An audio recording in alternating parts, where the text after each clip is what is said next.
अहो अर्थोजन्यो भार्यास्तताम अशुद्धोर भैर जाते क्रिया नैवम गांजा कसम लिखितम. हे गांजा फुक्यान नाही लिहिलं. पैसे कमवणारा नवरा असला तरच बायको किंमत देते. धनेन कांताः शास्त्र आहे. कोणी किंमत देत नाही. कोणी देत नाही किंमत. कोणी देत नाही. या इंटरनेट जगात तर कोणीच नाही देत नाही किंमत. जगाला खाणारा काळ तुकोबारायला मुजरा करीत होता. काळ गुलाम सलाम तुकया घरी राबतशी. रोज सकाळी मुजरा करायला काळ येत होता. काळ दक्षिणेचा राजा यम मुजरा करायला होता. काय अधिकार शक्ती असेल कल्पना करा. किती मोठं टोक असेल. एवढी मोठी व्याप्ती तरी पण म्हणावं माझी वाणी अपुरी पडते.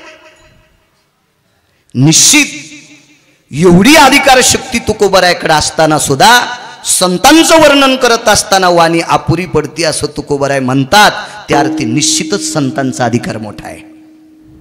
वैकुंठवासी नामनिष्ठ मुक्त कैवल्य 21व्या शतकातील तुमच्या माझ्यासारख्या पामरांना सन्मार्गाचे धडे देणारे महान योगीराज चाकरवाडी निवासी सद्गुरू माऊली दादा यांच्या आशीर्वादाने चालत असलेला श्री सार्वजनिक सत्यनारायण भंडारा उत्सव छत्रपती शिवाजी महाराज मार्केट लातूर तुम्हा सर्व व्यापार क्षेत्रातली हमाल असतील, मापारी असतील, काय गुमास्ते असतील, आदी करून सर्व मुनीम आदी करून सर्व गडगंज अर्थोजित क्रिया शतजय होतो शतः वैश्यास्तते वच क्रिया निमस्वरूपानाम अर्थेषु.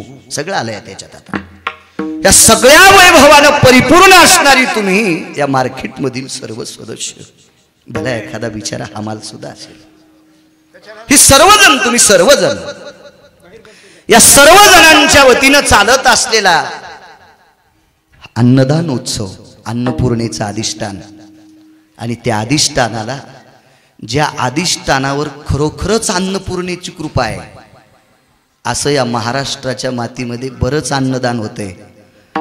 पण एकही दिवस तिथे गेलेला माणूस उपाशी येत नाही असं मराठवाड्यात एकच क्षेत्र आहे, ते फक्त चाकरवाडी आहे. आणि अशा माऊली दादांच्या त्या आश्रमावर, त्या अधिष्ठानावर, त्या समाधीधनावर अन्नपूर्णेची पुरेपूर कृपा आहे. आणि अशा अन्नपूर्णा कृपा पात्र परिपूर्ण असणाऱ्या महान योगी राजाच्या कृपा प्रसादाने चालत असलेला हा भंडारा उत्सव, सार्वजनिक सत्यनारायण उत्सव, तुम्हा सर्व ह्या व्यापारी असोसिएशन सगळे त्याच्यातले सगळे लोक आले, सगळ्यांच्या वतीनं चालत असलेले तुम्हाला धन्यवाद. मला बोलवलं याच्याकरता नाही, मी रावणाची सुद्धा स्तुती करीत नाही, मी कोणाची स्तुती करायला रिकामा नाही. पैशासाठी करायची असेल तर पंढरपुरातल्या मालकानं मला पैशाचा बारीकसा पाईप दिलाय, त्याच्यामुळं मी कोणालाही चोंबळीत नाही संताशिवाय देवाशिवाय. मग तुमचं वर्णन का केलंय याचं एकमेव कारण आहे, वारकरी संप्रदायाचा दंडक सांभाळून तुम्ही अन्नदान करता, याच्याकरता मी तुम्हाला मोठं म्हणतोय, अन्यथा बिलकुल नाही. विठाला विठाला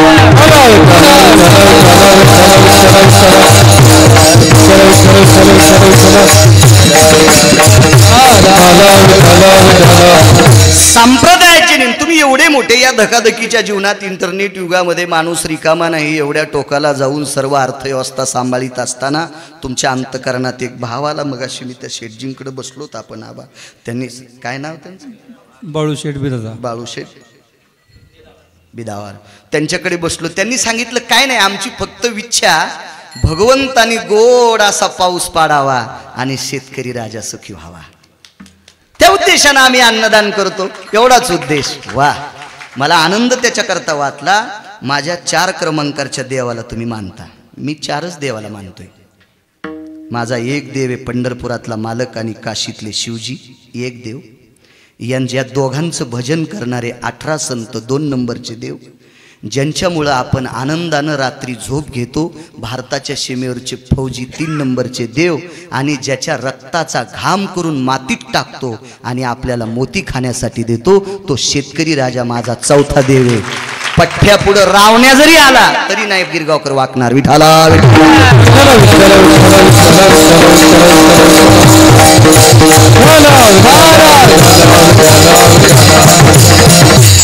माझ्या या 4 देवापैकी एका देवाविषयी तुमच्या अंतकरणात तळमळ आहे, व्यथा आहे, अंतकरणात सद्भाव आहे, करुणा आहे, सद्भावना आहे, आणि तो शेतकरी राजा या विश्वाचा कणा.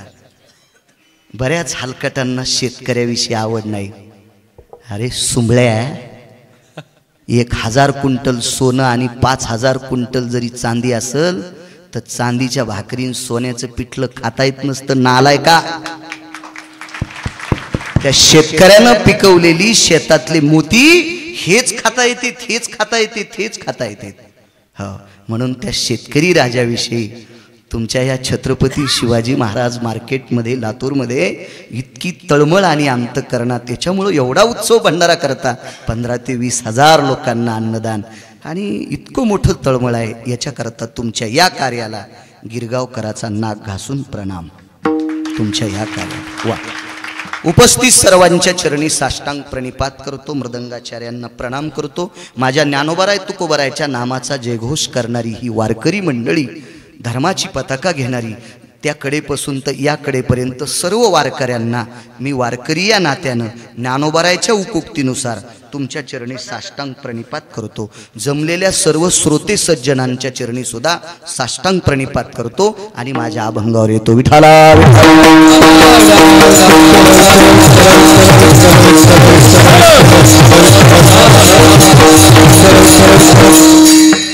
काय व्याप्ती असेल संतांची की जिथं तुकोबाराय म्हणतात माझी वाणी पुरत नाही.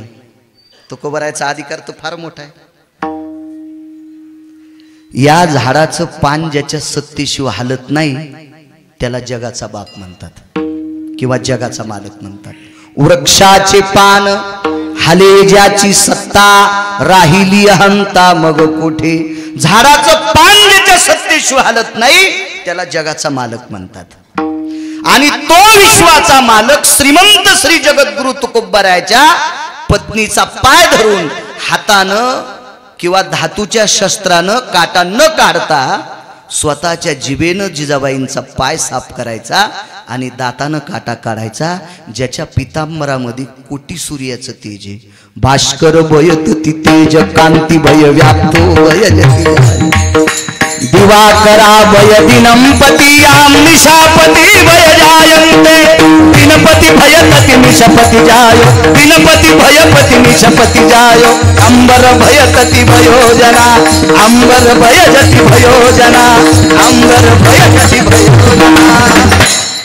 निशापती आणि दिनपती चंद्र आणि सूर्य हजारो कोटीने ज्याच्या पितंबरात तळफळतात त्याचा चेहरा काय अधिकारी असेल. आणि ते पवित्र मुखाचे होठ जिजाबाईच्या पायाला लागतात.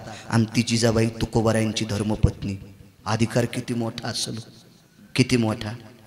अहो भांगाऱ्या भोंगाऱ्यानं खांद्यावर हात टाकल्यावर माणसं म्हणते साहेबांना माझ्या खांद्यावर हात टाकला. येडा आहेस का काय तू. मोठ्या माणसानं खांद्यावर हात टाकल्यावर काय मोठी गोष्ट आहे. उलट मोठ्या झाडाखाली धन पाऊस नसला तरी वाढत नाही, पण झाडाखालच्या धनाला कापसाला सोयाबीनला शेंगा लागतच नाही. मोठाले झाडं बारकाल्या झाडाला उबदाऱ्या जीव देत नाहीत. मोठा त्याला म्हणा तो आपलं कल्याण करीन, त्याला मोठा बेंदाड्या भुंदाड्याला कशाला मोठाले म्हणतात. आणि तुम्ही भंगाराच्या यादीत जाता. विठाला विठाला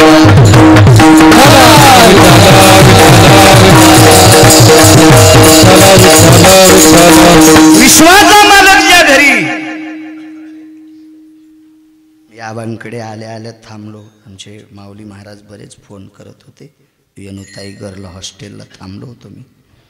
खूप आदर आतिथ्य केलं. खूप मागे वैखरे सरांकडे सुद्धा गेलतो आपण. शेठजींकडे गेलो. आदर आतिथ्य माझं. मी तुकोबारायचं भजन करतो आणि त्या तुकोबारायकडे पंढरपुरातला मालक आल्या बसायलाच काही नव्हतं. पाहुणे घराशी आजे आले रुचिकेची काय करू पचार. क्या बात आहे. काय करू पचार. पाहुणे घराशी आजे आले रुचिकेची काय करू पचार. काय करू पचार.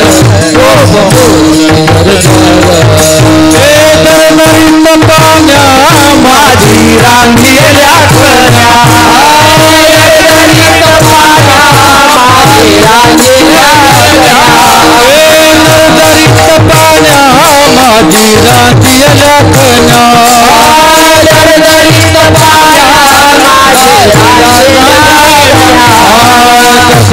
पाण्यामध्ये रांधलेल्या गंगा काय करू उपचार कोपमडकी जंगला रांधलेल्या पाण्यामध्ये रांधलेल्या गंगा काय करू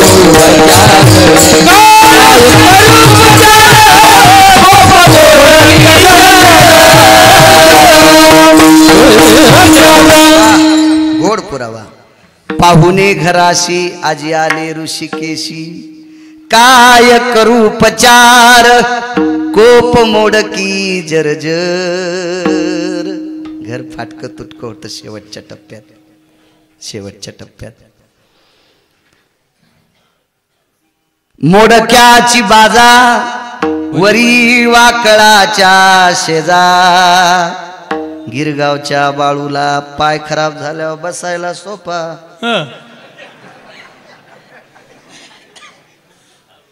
साधारण बाजा वाकळ म्हणजे गोदडी याच्या शेजा आणि कुंडीभर पाण्यात वाटीभर कन्या दरदरीत पाण्या माझी रांधलेल्या कन्या आम्ही त्यांच्याकडे त्या शेठजीकडे बसलो ते पाहिले ती पदार्थ आता आपलं नशीब खोटं खायचं नाही त्याला करावं काय बँकेत कोटीन धोत्राला गाठी नशीबच असतं त्याला काय त्याची इच्छा खाणं खाणं खाणं काय त्याला करता ज्याला दात आहेत त्याला चेने नाहीत आणि ज्याला चेने आहेत त्याला दात नाही हो तुकोबराय कडक कन्या आपल्याकडं कन्या अशा उचलून खातो त्या पातळ झालत्या म्हणून चतुर्भुज झाले पंढरपुरातले मालक 3 हातानं कन्या आवरल्या आणि 1 हातानं वर पिल्या पंढरपुरातल्या मालकाने सर पंढरपुरातला मालक हो भांगाऱ्या भोंगाऱ्याला पण इचकालेलं जमन हा जे बापाचं श्राद्ध घालीत नाहीत ते दुसऱ्याच्या लग्नातल्या स्वयंपाकाला म्हणतात नुकती जमलीत नव्हती हा वरण थोडं शिल्लकच पातळ झालतं तो बापाचं श्राद्ध घातलं नाही नालाय का ते सुद्धा इचकित दुसऱ्याच्या घरचं विश्व ज्याच्या ताब्यात आहे गुरुजी तो 3 हातानं कन्या आवरायला खाल्ला जेवण झाल्यावर पानपुडा नाही असं महाराष्ट्रात गरज नाही कारण त्या संक्रांतीला आता बरेच वानामध्ये पानपुडे पण देतात ना बायका तोंड पाहून बऱ्या घरची बाई आल्यावर चांदीचं बघवं मध्यम घरची आल्यावर पितळेचं बघवं जरा खालची आल्यावर लाकडाचं बघवं त्याच्यापेक्षा जरा खालची आली की पाव किलो गुळाची ढेकूळ आणि गरीबाची आली की 8 आण्याची शॅम्पूची पुडी होंडी होशीन होंडी हो नवऱ्याला जर आयुष्य वाढायचं असेल तर सगळ्या बायकायला सारखंच दिद्वार का नाही तर तोंड पाहून जर वाण देशील तर 43 दिवस नवऱ्याच्या आयुष्यातले कमी होतील इतिहासाचा पुराणाचा पुरावा आहे मी मंच कधीच बोलणार नाही विठाला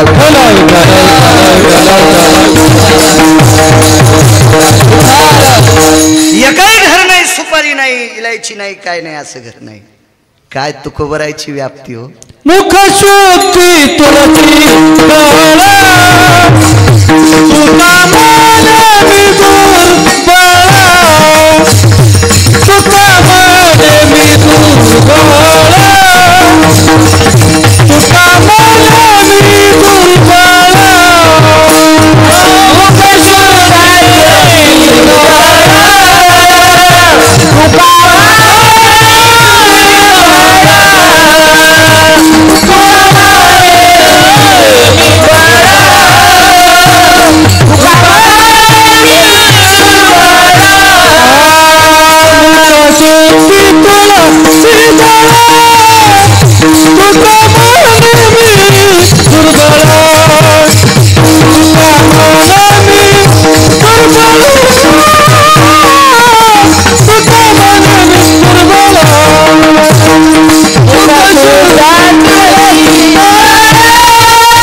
तुकोबराय देवाकडे आले देवाला सांगितलं देवा मी दुर्बळ आहे तुम्हाला मुखशुद्धीसाठी देतोय त्याचा स्वीकार करताल? जगाच्या मालकाने दोन्ही हात पुढे केले. द्या, काय देता? तुकोबरायानं खाली पिकून वाऱ्यानं पडलेलं तुळशीचं पान हातात उचललं. कारण तो काळ तुळशीचं पान तोडायसाठी निषेध होता, म्हणून तुकोबरायानं तुळशीचं पान तोडलं नाही. हो, शास्त्र सांगते, पुराण सांगते, वेद सांगते, त्यानुसार वागलं पाहिजे. हे बा, देवाला आवडतील ते नियम, आपल्याला आवडते ते भंगार नियम आहेत. त्याला आवडते का ते नियम असावं, त्याला आवडतंय का तेच खरं भजन. हो, आपल्याला आवडतंय ते नाही, आपल्याला काही आवडतं त्याचं काय, त्याला आवडावा. तुकोबारायने विचार केला, आपण जर तुळशीचं पान तोडलं तर काला निशतो भयो हो तरुयाम देव तरुषू, देव तरू याचं पान या वेळेला तोडता येत नाही, मग करावं काय?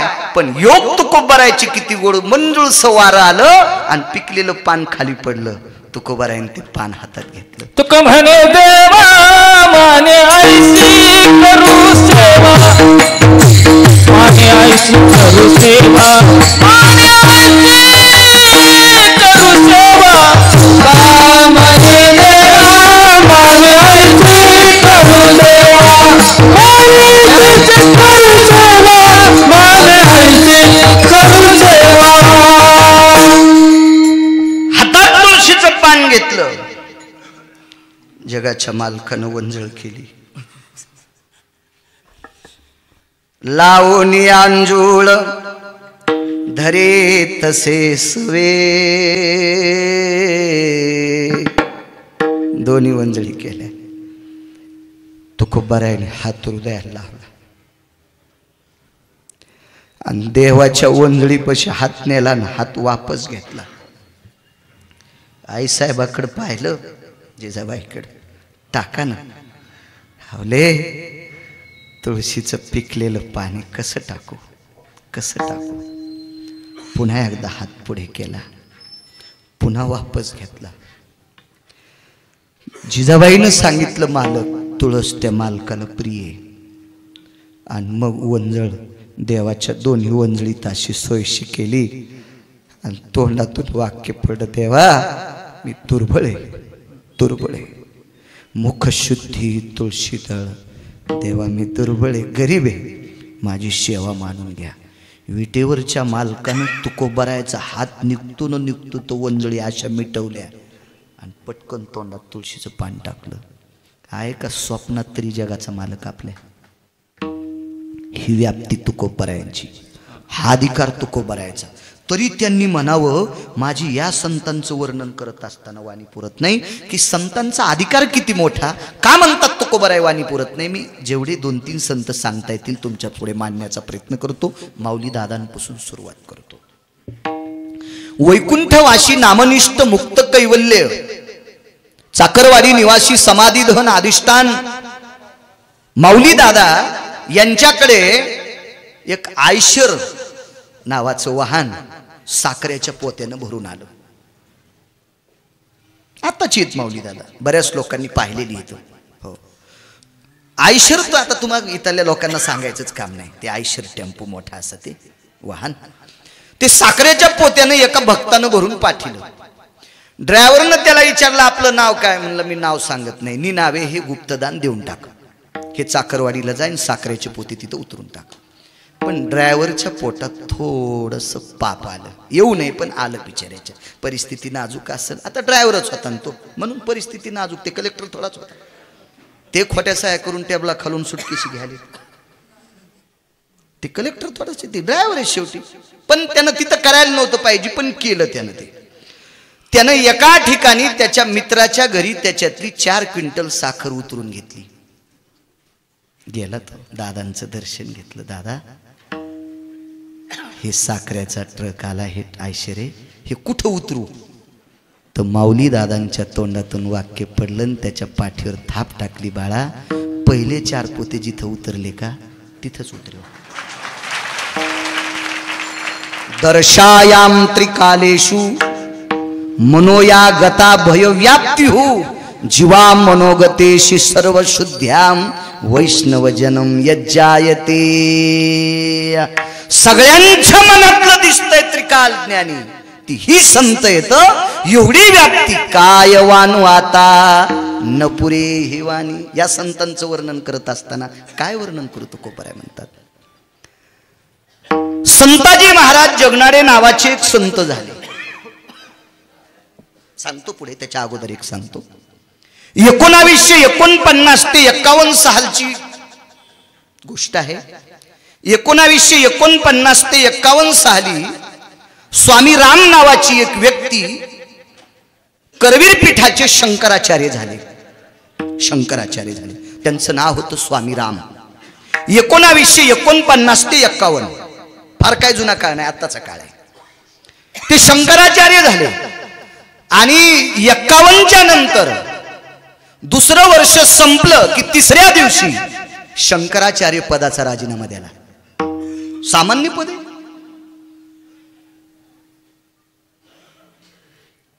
100, 200, 300 कोटी खर्चिल्यावर मंत्री होता येईल, आमदार होता येईल, खासदार होता येईल.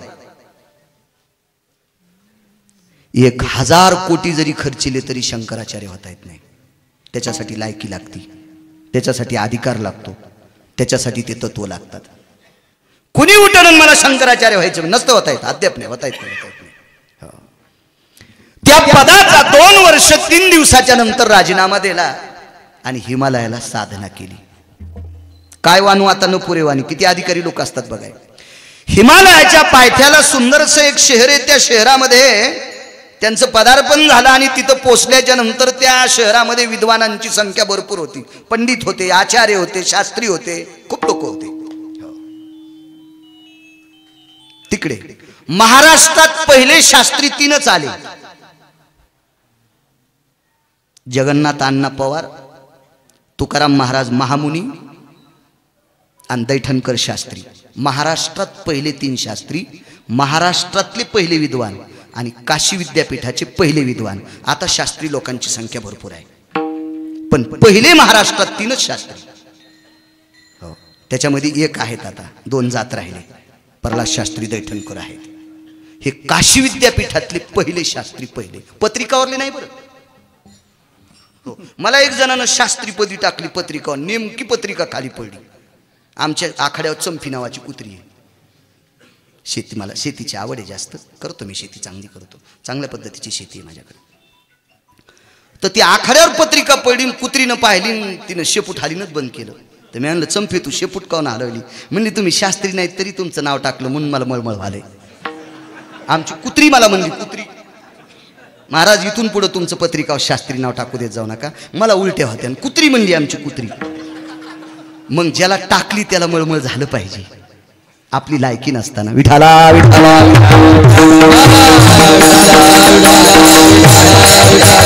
एखादी पदवी घेताना लोकात बरं वाटते, पण ती पदवी स्वीकारित असताना मनाला मानचटपणा सहन झाला पाहिजे, चालला पाहिजे. गौरावयासाठी स्वामी सेवेची कसोटी. आपण त्या सेवेतून जर उत्तीर्ण झालो तर ती पदवी स्वीकारली पाहिजे. एका गावात मी भागवताला गेलो. संक्रांतीच्या वेळेमध्ये भागवत होतं आणि सांगितलं देवबाप्पानं, आमच्या भूदेवांनी, इतक्या वाजता वाने संक्रांत याच्यावर बसली, तिनं असं वस्त्र घातले, इकून चालली, तिकडं बघायली, काय काय नाही, असं सगळं सांगता येत असतं त्या एखादी. मी पण 2-4 वर्ष तेच केलं, पण आता करत नाही. ते सगळं पद्धतशीर झालं. आणि मग ते संक्रांतीच्या वानाच्या अगोदर त्या दिवशी लवकर भागवत सुरू झालं.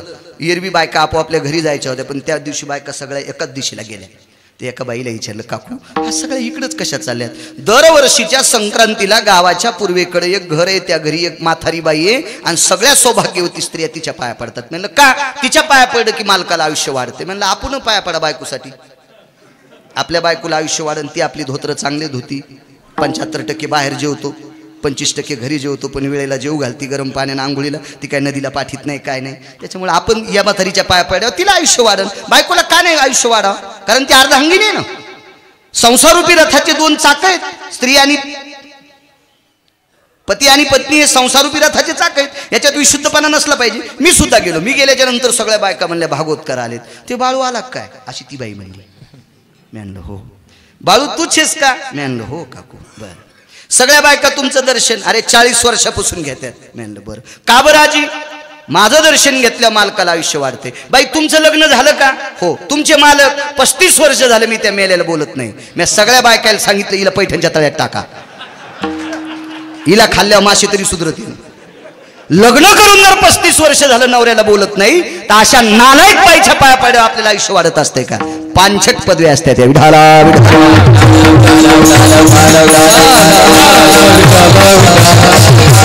आचार्य पंडित शास्त्री विद्वान लोकांचं गाव. त्या गावामध्ये स्वामी राम गेल्याच्या नंतर काय जल्लोष, किती आनंद, किती आनंद. सामान्य ज्ञानोबा तुकोबारायचं नाव घेणार, बड्यांच्या आरतीवर स्वागत, किती किती सन्मान. मी घरी यावा किती यांची तळमळ, किती किती. तर त्या शंकराचार्य घरी आल्यावर किती किती आनंद असेल कल्पना करा. पायघड्या टाकल्या गावात, एवढा आनंद. एका पंडिताच्या खांद्यावर सर शंकराचार्यांनी हात टाकला, स्वामी रामांनी दादा हात टाकला. इतका आनंद वाटला, इतका आनंद वाटला. आणि त्याला सांगितलं चल पवित्र गंगेचं तीर फिरून येऊ. तिथपर्यंत ठीक झालं. पण स्वामी रामांनी वरच्या डोंगराचा रस्ता पकडला. लगेच पंडित मागच सरकू लागला. काय झालं? वरी डोंगरावर एक गुंफा आहे. काय वानवाता पुरी वाणी. संतांचा अधिकार किती मोठा आहे. या भारत देशातल्या, या महाराष्ट्रातल्या, या पवित्र देशातल्या संतांचा अधिकार किती मोठा आहे. का तुकोबर आहे म्हणतात. त्या डोंगरावर चढत असताना त्यानं मात्र पाय मागता घेतला. स्वामी रामांनी सांगितलं अरे पंडित क्यों नाही चल रहा बोले. ते हिंदी भाषेत होते. मला हिंदी येत नाही. जे येत नाही त्यानं कशाला. जिला धिरडे नीट येत नाही, जिला गौऱ्या नीट लावता येत नाहीत तिने धिरडे कशाला करायचे. जिला गौऱ्या नीट लावता येत नाहीत तिनं धिरडे करणं म्हणजे पिठाचा खराब आहे ना. आपल्याला मराठी चांगली येते, कशाला काय करायचं उगं हिंदीहून. इधर से गाडी आहे, उधर से गाडी, गाडी चली गई मैं खाली राहायला. काय गरज आहे का त्या आगावपणाहून, आहे का नाही. फुकट कळण शेंडी वळवळ. आपली आपली भाषा येते बस झालं आपल्याला तेवढ्या पुरतं चाललंय आपलं. ज्याच्या नदीला पाणी येते आणि विहीर तरी कशाला खांदायची, त्याच्यातच मोटर टाकून ऊस भिजवायचा. ते हिंदी भाषेत होते. चलो बोले पंडित. नाही बोले स्वामीजी वहां पे क्रोधी बाबा ठरते. त्या महात्म्याचं नाव होतं क्रोधी बाबा. ते फार घाणेरडे. ते कधी स्नान करत नाही, कधी पहाटे पाणी नेत नाही. ते पंडित इतकी चेष्टा करू लागला. महात्म्याची कुटिया होती, महात्म्याची गुंफा होती 14 किलोमीटरवर, आणि खाली चेष्टा करू लागला. पण स्वामी रामांनी सांगितलं अरे चाल मी आहे तुझ्यासोबत. नाही बोले फतळे मारताय, दगड मारताय. ते स्वामी रामांनी सांगितलं पहिलं मला मारीन न, अहो तुम्ही मेल्यावर मी मरण न. नाही मारत, तू चाल चाल. गेले तिथं. तर गंगेच्या आणि डोंगराच्या मधात एक शिळा होती आणि त्या शिळेवर ते क्रोधी बाबा बसलेले होते. 11ची वेळ होती. सूर्याचं परम तापलेलं होतं. पण ते क्रोधी बाबा शिळेवर बसल्याच्या नंतर सूर्य मान लवत होता. मान. त्या महात्म्याच्या अंगावर ढगानं छाया धरली होती. छाया. लाजत होता सूर्य, लाजत होता. इतका तपस्वीन तेजस्वी महात्मा होता ते क्रोधी बाबा. एवढा तेजस्वी महात्मा.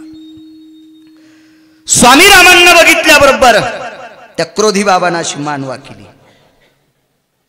ज्या व्यक्तीकडे सूर्यमान वाकवतो, ज्या महात्म्याकडे बघून दिनपती प्रकाश देवता तेजो कांती भयो भास्करो वैष्णव शिरसा भयशुजायते. मान वाकवतो सूर्य ज्या साधूकडे बघून, तो साधू स्वामी रामांकडे मान वाकवतोय. स्वामी रामांनी मातुड्यात साष्टांग दंडवत घातला. शंकराचार्य 1949 ते 51 लोटांगण घातलं. आई स्वामीजी आई गळा भेट झाली. क्या रे पंडित तू मुझे क्रोधी बाबा कहता है. सकाळी पाणी नेत नाही म्हणतो, तू कधी आलता का इथं. त्या पंडिताचं धोत्र अर्ध झालं घामानं ओलं आणि अर्ध कशानं ओलं झालं असेल तुम्ही विचार करा. 14 किलोमीटरवर पंडित या बोललाय आणि वरी ज्या साधूला कळतं त्या साधूचा अधिकार किती मोठा असेल कल्पना करा. लटलट कापत होतं पंडित. टायर बोले कुछ नाही करता ते टायर. मग गुंफा बघितली आणि गुंफा बघितल्याच्या नंतर क्रोधी महात्म्याने स्वामी रामांना सांगितलं कुछ प्रसाद ग्रहण करके जाइए. जी बोले जाएंगे. ए पंडित इधर आइए. बसले खाली.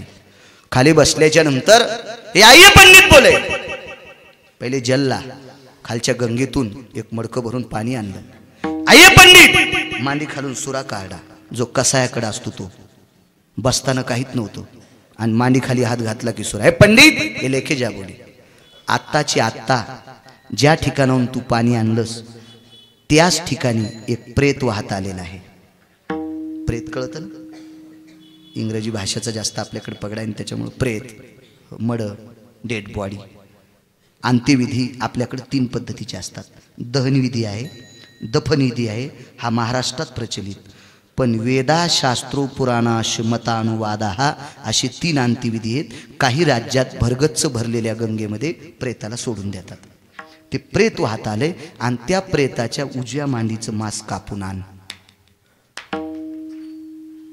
त्या पंडिताने विचार केला, आयुष्यभर 9-10 मात्याला गेलो, अंत्यविधीला गेलो, त्याच्या 4-4 आंघोळी करू करू बेजार, आणि आता तो डायरेक्ट प्रेताचंच मांस कापायचं, मड्याचं, उजव्या मांडीचं. साधू किती हुशार, डावा अंग पत्नीचा असते, स्त्रीचा असते. वामांगी रखुमाई दिशे दिव्य शोभा, हो, किंवा अर्धांगी पार्वती सुमनाच्या माळा, अर्ध डावांग स्त्रीचा असतो. साधूचा अधिकार किती, उजव्या मांडीचं मांस कापून आण. स्वामी रामांनी सांगितलं, जाय बापा नाही तर हे म्हातारं तुला कापीन. थसकीनच पंडित खाली गेला. जवळ पांगिलं, त्या प्रेताची मांडी उघडी केली, गुबगुबीत मांडी होती, ताजं तवानं मेलेलं.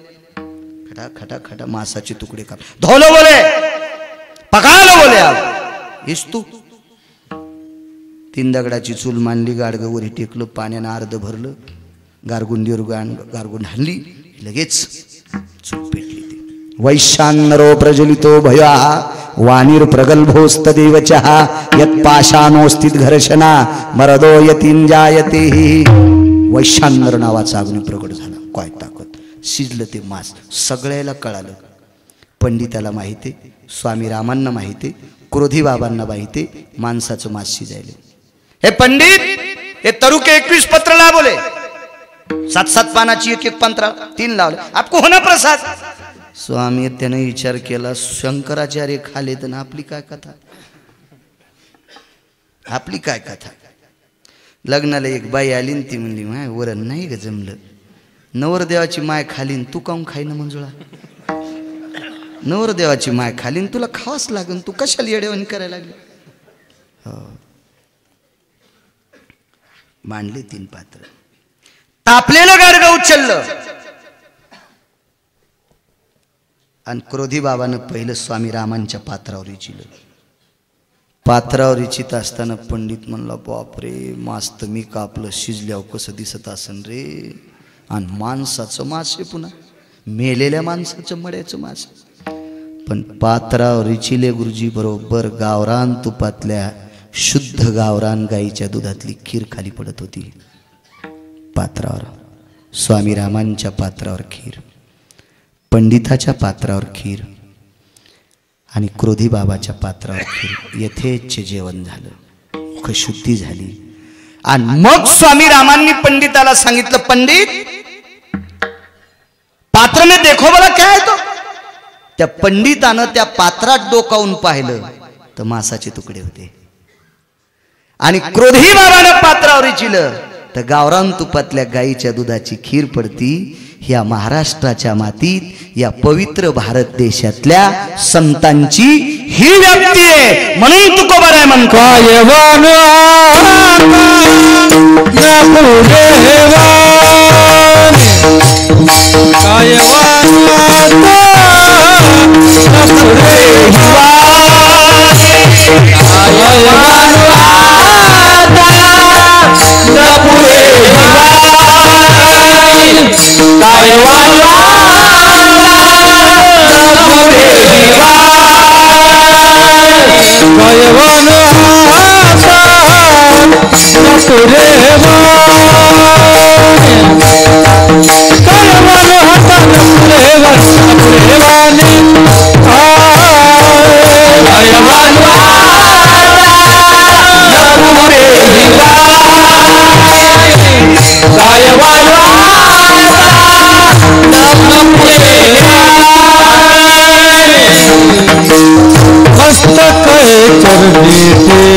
चरणी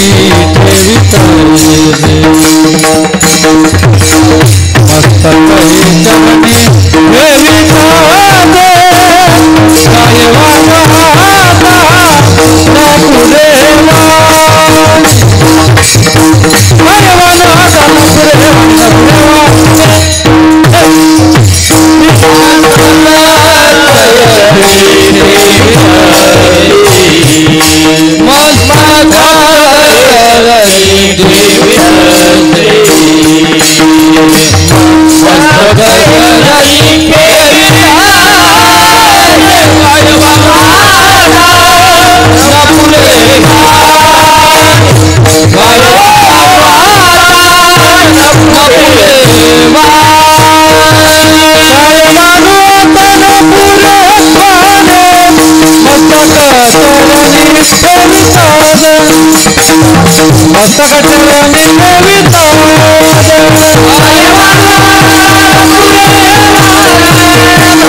संतांचे बघा महाराष्ट्राच्या मातीत ताकद किती मोठी आहे. आता संताजी नावाचे एक महान वारकरी होऊन गेले, संताजी महाराज जगनाडे त्यांचं नाव. तात्विक सात्विक वारकऱ्याच्या व्याधीतली लोक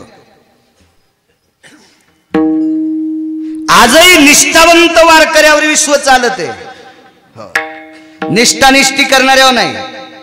मी गेल्या 27 वर्षापासून वारीत असतो. मी 22 दिवस कोणीही जरी बोलला तरी त्याला तारीख देत नाही. पण या 27 वर्षात मी काही निष्ठावंत वारकरी पाहिले की ज्ञानोबरायची तुकोबरायची पालखी रथात पादुका रथात टेकल्या की ते उभे राहतात आणि त्या पालखी विसाव्याला थांबली कीच ते खाली बसतात, तोपर्यंत खाली बसत नाहीत. अशी काही निष्ठावंत वारकरी ज्ञानोबराय तुकोबरायच्या सोहळ्यात येत, त्यांना म्हणायचं निष्ठावंत. काही नाही, काही काही वारीचं महत्व कीर्तनात रडून सांगतात आणि तिकडं वारी सुरू असल्यावर इकडं 14वे आणतात. 13वे 14वे गोड जेवण वर्ष श्राद्ध इकडं यायच्यावर नसतं, ह्या सुंबळ्यावर नसती संप्रदायाची परंपरा, त्या निष्ठावंत लोकांची. मी 4 दिवस तात्यांसोबत चाललो, दम लागत होता त्यांना दम, तरी पण ते काकडा म्हणायचे. पांडुरंग बुवा घोलेंचं वय 75, त्यांना काल आजारी पडले होते ते वारीहून आल्यावर. काय लोक आहे ते, असे कितीतरी लोक सांगता येतील, कितीतरी लोक निष्ठावंत, या लोकांवर संप्रदाय. हो, तशी निष्ठावंत तुकोबरायच्या परंपरेतले एक वारकरी संताजी महाराज जगनाडे यांचा व्यवसाय होता तेल काढणे. माणसाने पोटासाठी धंदा केलाच पाहिजे. जे संसारात पडला का त्यानं पोटासाठी धंदा करायचा. हरि का नाम पेट का धंदा न करे वो मूर्खांधा. मोक्षासाठी देवाचं भजन करायचं आणि पोटासाठी जो कोणी व्यापारी असेल, कोणी शेतकरी असेल, नोकरी क्षेत्रात असेल, कोणी राजकीय क्षेत्रात असेल, काय कोणाकडे क्षेत्र असेल ते त्यानं त्याच्या वाट्याला आलेलं काम निमूटपणे करायचं पोटासाठी. हे त्याचा ती देवपूजाच आहे, ते करायचंच असते. लग्न एक जणानं केलं, लग्न झाल्यावर बायकोल म्हणला भाकरीचा मेळ बसत नाही, तू तुझ्या माहेरात जाय. नालायकीस तू, तुला हे करायचं होतं तर लग्न ती सोबत कशाला केलंस? शास्त्र आहे त्याच्यासाठी. हो, काही नाही करतायत, काही नाही करतायत. पोटासाठी धंदा होता तेलाचा घाणा, पण इमानदारी फार होती. या बा ज्या क्षेत्रात इमानदारी ठेवता त्या क्षेत्रात पंढरपुरातला मालक आणि काशीतला मालक त्या माणसाला उंच नेत असतो. बेईमानीनं कमवलेली संपत्ती, बेईमानीनं कमवलेली प्रतिष्ठा, लाचार स्थितीत असलेली बाकीच्या सर्व काय असतील त्या निष्ठा सोडून वागलेली जी काही गोष्टी असतात त्या एक न एक दिवस पंढरपुरातल्या मालकाला न आवडणाऱ्या आहेत. त्याला पूर्वज मान्य करत नसतात. हे निष्ठावंत लोक होते, निष्ठावंत लोक. वर्षभराचा उधारा यायचा, आपण वरवा म्हणतो. वर्षभराची कोणाला किती तेल लागते, तेलाचा कॉलम पूर्वीच्या काळी लहान होता, आता तेलाचा कॉलम मोठा झाला, म्हणून प्रत्येक श्रीमंताला गोळ्या खाऊन झोपावं लागते. मोजकं भजी फक्त सणाला असायची, भजी तळली वळलेली पदार्थ फक्त सणाला असायची. आता सणच कळत नाही, कारण रोजच तळल्या वळलेले, त्याच्यामुळे सण काही कळतच नाही ना. पूर्वी माझ्या लहानपणी चांगल्या मोठ्या लोकांकडे छोटी छोटी डब्बे यायची. आता वर्षाचं एकदाच तेल, पाण्यापेक्षा तेलाचाच वापर जास्त आहे. म्हणून प्रत्येक व्यक्तीला मला तरी वाटतंय गोळ्या गिळ्या असतातच, थोडं बरं खाल्लं की जीभ आवरली की सगळ्या गोष्टी पद्धतशीर होत असतात. आपल्याला जास्त जास्त आपली जीभ कोणीकडे पळती ना. त्या काळात असं मोजकं तेल असेल, सगळ्यांना ओरवे होते, पण एके दिवशी 5-7 दिवस पुरेल इतकं तेल संताजी महाराजांनी डब्बे पिपे वगैरे भरून ठेवले आणि पत्नीला सांगितलं, अगं जेवढी जेवढी माणसं येतील तेवढ्यांना तू तेल हे उधाड्यावर देऊन टाक. विठाला विठाला.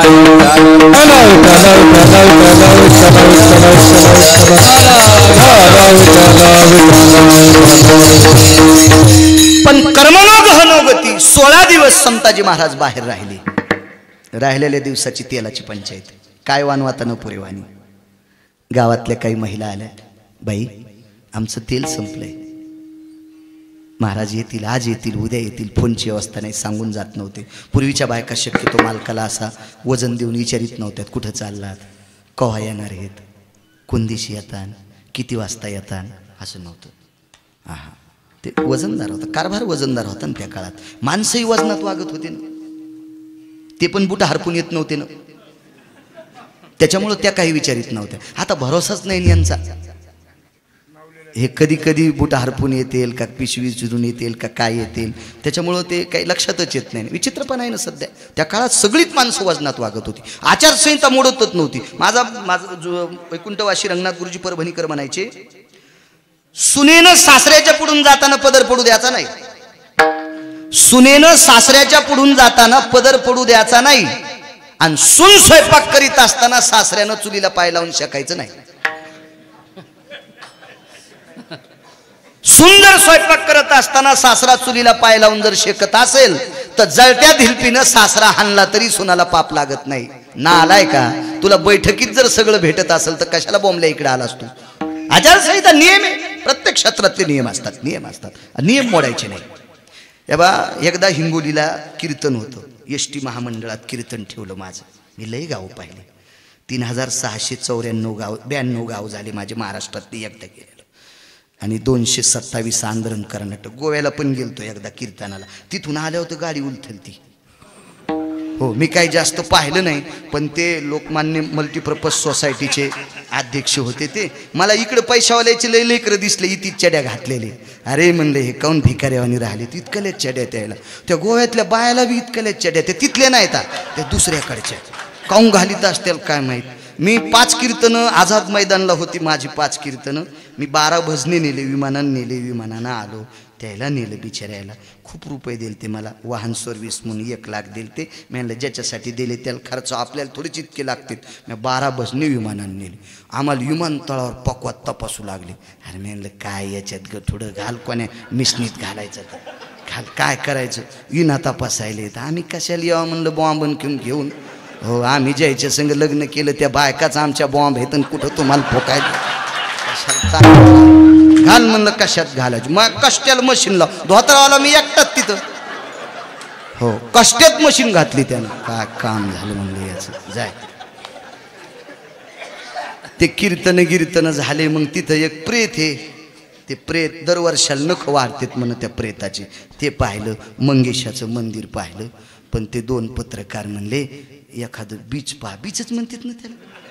हो मी गेलो तिथं गेलो तर देवा देवा देवा लय बेकार परिस्थिती. नवरा एकीकडे पडलेला, बायको एकीकडे पडलेली. हो आणि असं कोणी प्रवासात असलं तर बिस्लरी घेतात आपल्याकडं, पण सगळ्याच्या हातात बॉटल. पोरग रडायले, बापाला कळणं माईला कळणं. मी ते पाहिले. मी सांगतो मी जीवनात कधीच उघड्या बाया पाहिल्या नाही. मी त्या पाहिल्यामुळंच मी फॉर्च्युनर उलथली. हो मी लय कीर्तनात सांगितले. हो की बाळा तू कशाला गेला गोव्याला, महाराष्ट्रात काय कमी, कशाला गेला त्या पेतड्या बाया पाहायला तिथं. हो चांगली लोक आहेत तिथं. 350 वर्षापूर्वीचं मंदिर आहे पांडुरंगाचं, साखली नावाचं. 350 वर्षापूर्वीचं पांडुरंगाचं मंदिर आहे. तिथली लोक चांगले आहेत. हे आपले पैशावाले फुगीर सोसायटीच्या अवलादी आहेत का ह्या तिथं जाऊन नाटकं करतात भिकार चोट. विठाला विठाला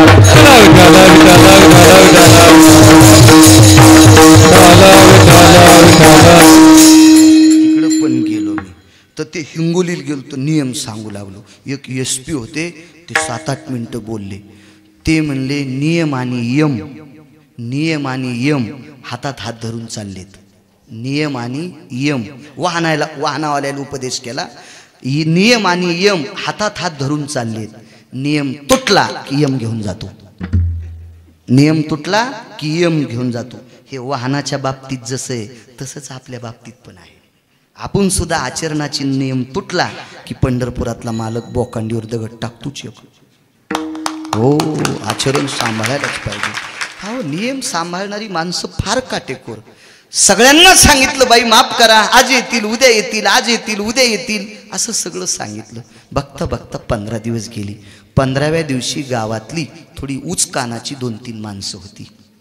ती आली आणि संताजी महाराजांच्या धर्मपत्नीला अपशब्द बोलली. संताजी महाराजांच्या धर्मपत्नीला गावातली प्रतिष्ठित माणसं अपशब्दात बोलल्याच्या नंतर संताजी महाराजाकडं घाना वढायला जो बैल होता त्या बैलाचं नाव होतं सखा.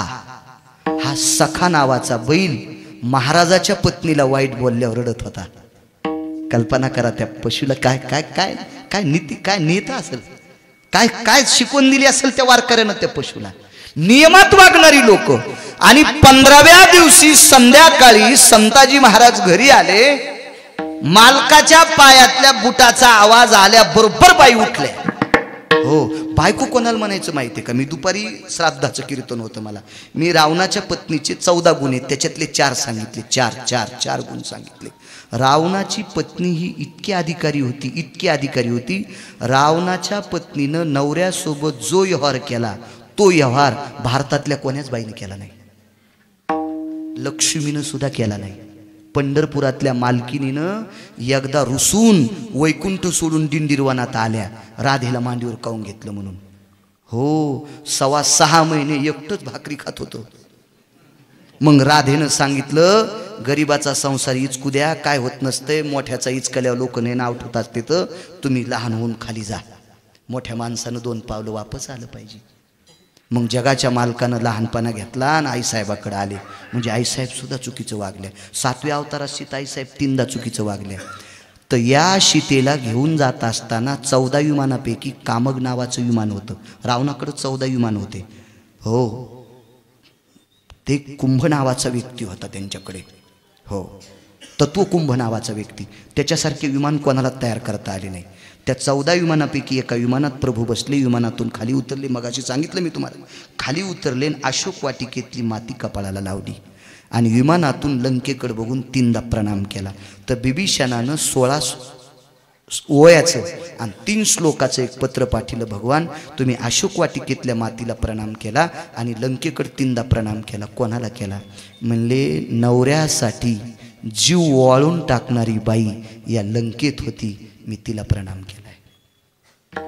आणि 3 वेळेत अशोक वाटिकेत मंदोदरी आलेली होती म्हणून ही अशोक वाटिकेची भूमी सुद्धा पवित्र झाली. म्हणून तिथली माती मी कपाळाला लावतो. या भारत देशामध्ये नवऱ्याला मानणाऱ्या बाईला पंढरपुरातला मालक नमस्कार करतो. बाईचा सगळ्यात मोठा देव कोणता असेल तर आपला पती. पांडुरंग नाही, काशीतले मालक नाही. बाईचा सगळ्यात मोठा देव कोणता असेल तर आपला पती.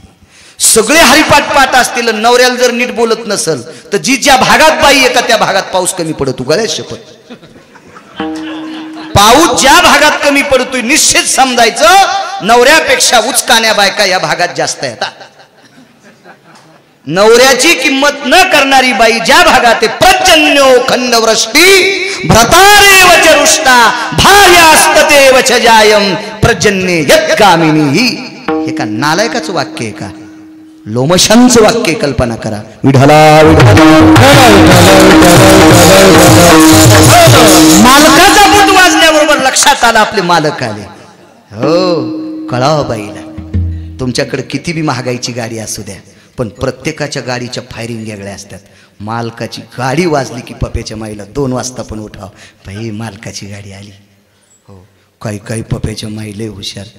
दरोजा वाजिला तरी उघडीनं, बेल वाजिला तरी उघडीनं, खटाखटा रागावून दरोजा वाजिला. कोण आहेस? म्हणलं मी महाराज. कोण महाराज? बाळू महाराज. हे तुम्हाला राग येईन म्हणून माझ्यावर घेतले. गळ्यात शपथ तुमचं सांगायला लागलो. मोहित काहीच केलेला बाजार नाही. इतका बाजार म्हणलं मी नाशिकला जाऊन कुंभमेळ्यात भगू घातला असतं. कशाला नादी लागलो असतो. कशा असं त्यात बघा ना, लगेच कळतं. हो, मालकाला वचवच बोलणाऱ्या तुम्ही 4 जणी उभ्या राहा. तुम्ही माग पाहूत नका, तुम्हीच 4, काहीच बघायचं नाही माग, उभ्या राहा. तुम्हाला 4 एकूण एकीची शपथ आहे. मरायची भांडाऱ्यात एखादी, जाऊ द्या. एवढ्या वेळेस तुम्हाला माफ आता. विठाला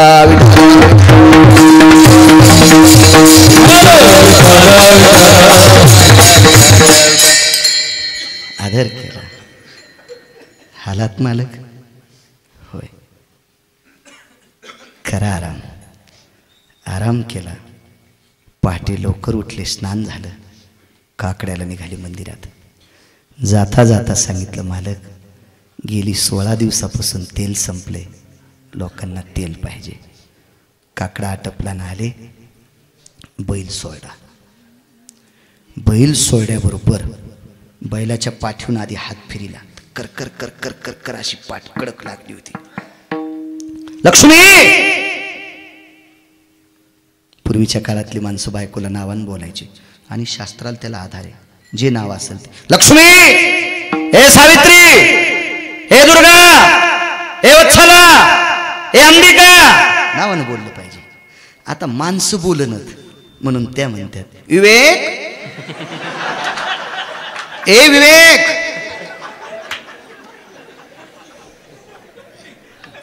आपल्याकडे गिरगावकर आलेत, लवकर घरी ये बरं. तर विवेकला पंधड्या मिश्या आणते. मला वाटलं विवेक बारीक साचे का. तर मी म्हणलं, बाई हे कोण आहेत? हे माझे मिस्टर आहेत. मी म्हणलं, बाई मला नको चहा. का नको? तू नवऱ्याला जर नावानं बोलायलीस हा तर आम्हाला गॅसच्या पाईपनं हाणशील तू. नको, तू हा चहा प्याल्यावर माझी फॉर्च्युनर पुन्हा उलटन. म्हणलं नको माय, नको, तू हा चहा पी, तूच पी मंजुळा, मला नको. हे लक्ष्मी जी, बैलाच्या पाठीला ओळख कसली आली? आपल्या बाळ्यानं सकाळी घाणा झोपला होता महाराजांच्या पुतण्यानं. बैलाला पेंड खाऊ घातली, हिरवा चारा दिला. काय वानवातानं पुरी वाणी सांगायला. उदाहरण क्रमांक 3, दादांचं धरून संतांचा अधिकार किती मोठा आहे. बैल हा घाण्याला झोपला, पण बैल चलतच नव्हता. म्हणून पाठ फुटेपर्यंत संताजी महाराजाच्या पुतण्यानं बैलाला मारलं. शेवटी बांधलं बैल. उजळलं नुकतंच, सूर्याचा प्रकाश पडला आणि त्या प्रकाशामध्ये संताजी महाराजांनी बैलाची पाठ पाहिली. अंतःकरण पाझरलं. त्या बैलाचं सखा नाव का ठेवलं होतं गुरुजी माहिती आहे? या सखा नावाच्या बैलाने घाणा वळल्याच्या नंतर देहूतल्या पांडुरंगाच्या मंदिराचा दिवा घाण्याचा या तेलानं लागत होता. आणि तुकोबरायाच्या घरी एक भोपळाभर तेल संताजी महाराज या बैलानं काढलेल्या घाण्याचं तेल देत होते. एका वारकऱ्याच्या घरची चूल या बैलाने घाणा वळल्यामुळं पेटती. तुकोबरायाच्या आणि माझ्यामधलं सख्यत्व ज्या बैलांनी जुळवलंय म्हणून त्याचं नाव सखा ठेवलं होतं. काय व्याख्या असेल या वाक्याची. सखा नाव त्याच्याकरता ठेवलं. योग असा आला. लक्ष्मी काय मारलं ग. धोत्र आणलं, चौघडी केली. माश्या बसत होत्या, चावत होत्या माश्या. ते धोत्र पाठीला बांधलं आणि बैलाच्या तोंडावरून हात फिरला. सखा, आता तू घाणा वाढण्याच्या लायकीचा नाहीस, 2-4 दिवस थांब. पण सखा नावाच्या बैलाच्या तोंडातून जीभ बाहेर आली. सखा नावाच्या बैलाच्या तोंडातून जीभ बाहेर आली आणि ती जीभ संताजी महाराजाच्या पायाच्या अंगठे चाटीत होती. अंगठे चाटू लागली आणि डोळ्यातून पाणी येत होतं. महाराज, माझं काय झालं तो हो द्या, पण मला घाण्याला झोपा. कारण महाराजांच्या पत्नीला 2-3 माणसं जे वाईट बोलले होते का, ते सखा नावाच्या बैलानं ऐकलं. महाराजांच्या पायाचे बोट चाटल्याच्या नंतर काय भावना उत्पवली आणि त्या सखा नावाच्या बैलाला घाण्याला झोपलं. घाण्याला झोपल्याच्या नंतर करडी भाजून पाकडून निसून त्या घाण्यात टाकल्या होत्या.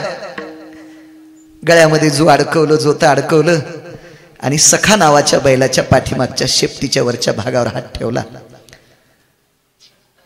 आणि मंजूळ मधल्या मनामध्ये वाणीनं तुकोबरायचा अभंग सुरू केला आणि सखा नावाचा बैल चलू लागला. तेवढ्यात पुतण्या धावत आला. बघा काका, तुम्ही चल म्हणल्यावर बैल चलतो. मी पेन खाऊ घातली, हिरवा चारा दिला, याला मारलं तरी हा बैल चालला नाही. किती नालायक बैल आहे असा पुतण्या म्हणला. पण संतांजीनं पुतण्याच्या तोंडाला हात लावला. बाळ्या, हा बैल मारल्यावर चलत नाही, हा बैल चल म्हणल्यावर चलत नाही, हा बैल पेंड आणि हिरवी वैरण चारल्यावर चलत नाही. याला चलण्यासाठी तुकोबरायचा अभंग ऐकावा लागतोय. तुकोबरायच्या गाथ्यातला अभंग संताजी महाराजांनी म्हणायला सुरुवात केली की सखा नावाचा बैल बिना वैरणीचा चलत होता. दृष्टांत संपला. माणसांना परमार्थात आणणं फार सोपं आहे, तरी पण विवेक बुद्धीचे तरंग असणारे नालायक परमार्थात आल्या पुन्हा दुसऱ्या रंगात खेळायलेत. बुद्धिवादी माणूस सुद्धा परमार्थात आणणं कधी कधी अशक्य आहे. आणि पशु तर अशक्यचे. पशु काय पाप पुण्य जाणीती, उत्तम मध्यम भोग भोगीती. जनावराला कसल्याही प्रकारचं काही कळत नाही, पण त्या बैलाला अभंगाची गोडी लावली. अभंग पुटपुटल्याशिवाय बैल घाणावडीत नव्हता. म्हणजे बैलाला सुद्धा परमार्थात ज्यांनी आणलंय ती ही वारकरी संप्रदायातली लोक आहेत. कायवानो आता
संतांची ताकद आहे. करू शकतं विज्ञान आहे अद्याप नाही.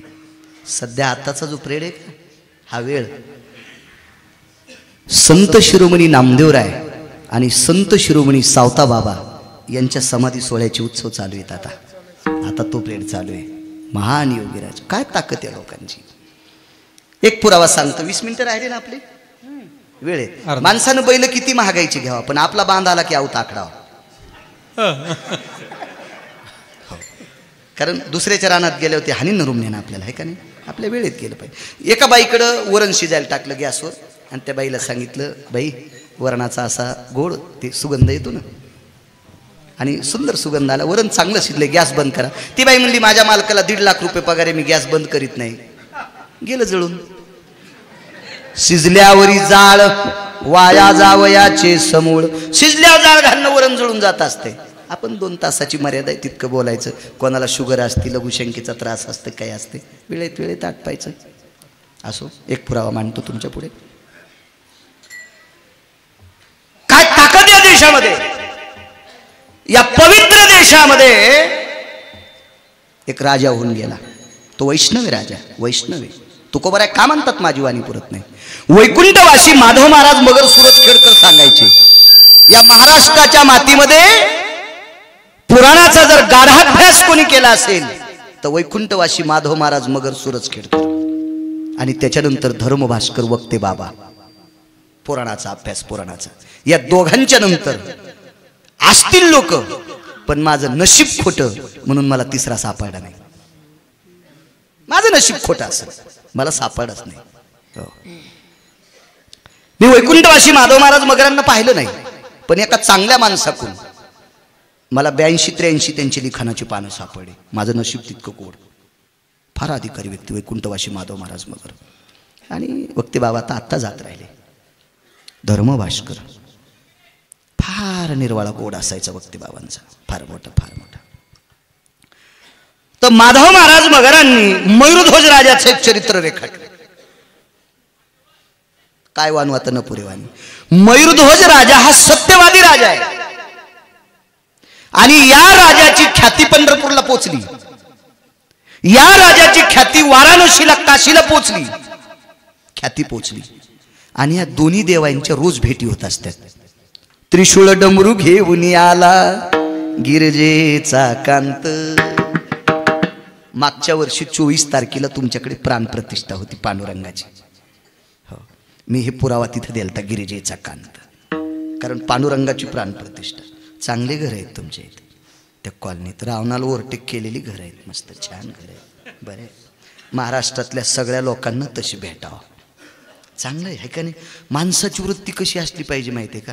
शेजाऱ्याचं चांगलं झाल्यावर आपल्याला बरं वाटलं पाहिजे. आपल्या अभंगाचं कडवं आहे, तो का म्हणे सुख परावी या सुखे.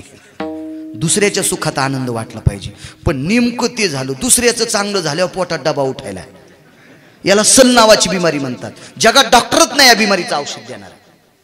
सगळ्यात मोठी बिमारी ही की त्याचं कोण चांगलं झालं असेल. आणि इथं तर तुकोबाराय म्हणतात, तो का म्हणे सुख परावी या सुखे. आपल्याला पहिल्याच कडेहर बोलायचे, पुढे कुठं जावं आपण. हा मयूरध्वज नावाचा राजा पंढरपुरातल्या मालकाकडे आणि काशी विश्वनाथाकडे भगवान शिवजीकडे ख्याती दोघांनी चर्चा केली. मयूरध्वजाची चर्चा फार चालली म्हणे, चला आपण दोघ जण जाऊ. आणि त्याच्याकडे गेले. मयूरध्वजाच्या घरी सामान्य वारकऱ्याच्या रूपात ही देवता गेल्याच्या नंतर पायघड्या टाकल्या, बसायला आसन टाकलं, पाद्यपूजा केली, गंधाक्षदा पूजन केलं. जसं मी या दोघा तिघांकडे गेल्यावर जसा सत्कार तसं केलं. बसला आदरात तिथे. राजन, आम्हाला जेवायला पाहिजे. काय मागता इच्छा भोजन मागून टाका. पूर्वीच्या काळातलं जेवण म्हणजे पुरणपोळीचं जेवण हे सायासाचं होतं. सायासाचं जेवण अट्टासाचं होतं. आता देव खाऊ देईन म्हणून पुरणपोळ्याचं. आणि पुरणपोळी इतक्या सायासाचं, इतका वाटाघाटीचं, इतकं महिलेची परेशानी होती त्या. आणि ती पुरणपोळी सगळ्याला येत नाही. मला पाहिल्या कळती कोण्या बाईला पुरणपोळी येते. हो, बऱ्याच बायकांच्या पोळ्या तुर्कस्तानात पुरण, आरबस्तान, कोरडफट. खालचं पाखाड तव्याला चुटकलं, सराट्याला वरचंच पाखाड आलं. मिळत नसतो ते, काय नाही. सगळ्यांना येत नसते. काही काहींना अन्नपूर्णेची कृपा असते, सुग्रण असतात. काही सुग्रण येत तर उदार नसतात. भजे हातात 5-6 धरले बाईनं, टाकू का एकच टाकायला. म्हणलं डसू दिन तुझ्या हाताला, पडू दिन बदा बदा, भूक लागली. काही वाढायला नसतात उदार. काही सुग्रण पण वाढत नाही. काही सुग्रण बी असतात आणि वाढायला. घ्या जेव्हा. ह्या महाराष्ट्राच्या मातीची फार ताकद आहे. ह्या पवित्र देशात एवढी मोठी ख्याती. मी नेहमी सांगत असतो, भारत देश असा इतका पवित्र देश आहे की या पृथ्वीवर जितके देश आहेत, एकाही देशात 11 प्रकारची माती नाही. ती फक्त भारतातच आहे. असा एकच देश आहे, त्या देशात 4 प्रकारची माती. एका देशात 2 देशामध्ये 2 प्रकारची आणि एका देशात 3 प्रकारची. पण 11 तत्वानं परिपूर्ण असणारी माती फक्त भारत देशात आहे. एकही देश नाही, फक्त भारत देश. 350 गंगा पवित्र सांगितल्या पुराणात. वारकरी संप्रदाय पुराणाला मानतो.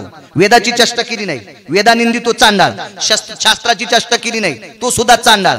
पण वारकरी संप्रदायानं पुराण जास्त गळ्यात धरलं. तू का म्हणे नाही विश्वास ज्या म्हणी पहावे पुराणी विचारून. पुराणाला जास्त कंठात धरलं. तर पुराणात वर्णन आलं 350 गंगापैकी 349 गंगा भारतात येतात. किती भारत देश पवित्र. एकच फक्त पंढरपुरातल्या मालकाच्या सासरवाडीत गेली. नेपाळ नावाच्या देशात गंडकी नावाची गंगा आहे आणि 7व्या अवतारातली पंढरपुरातल्या मालकाची ती सासरवाडी होती. एकच तिकडं. पण 349 पवित्र गंगा भारतात, 11 तत्वानं परिपूर्ण जमीन भारतात, 2734 उपनद्या भारतात. 2734. मी 7वी शिकलेला आहे. 2734 उपनद्या आहेत. मोबाईल खपके आहेत ना तुमच्याकडे, असे इचकी जाण घरी गेले भिताडासारखे मोबाईल आहेत तुमचे. मुक्काम पाड्यात अर्धा हात राहायचा अर्धा पांघरायचा. मग नशीब खोटं आहे. मी मला नाही जाऊकन मला, मी नाही खोटं बोलणार. हा, पंढरपुरातला मालक मला हिऱ्याचा देईल, त्याला त्याबद्दल काय नाही. पण आता कशाला घेऊ? 90 वर्ष लुगडं घातलं आणि 91 वर्षी कशाला गाऊन घालू आता? त्याच्यामुळे आता नाही, आता याच्यातच बस झाला. आता दुसरा घ्यायचाच नाही. विठाला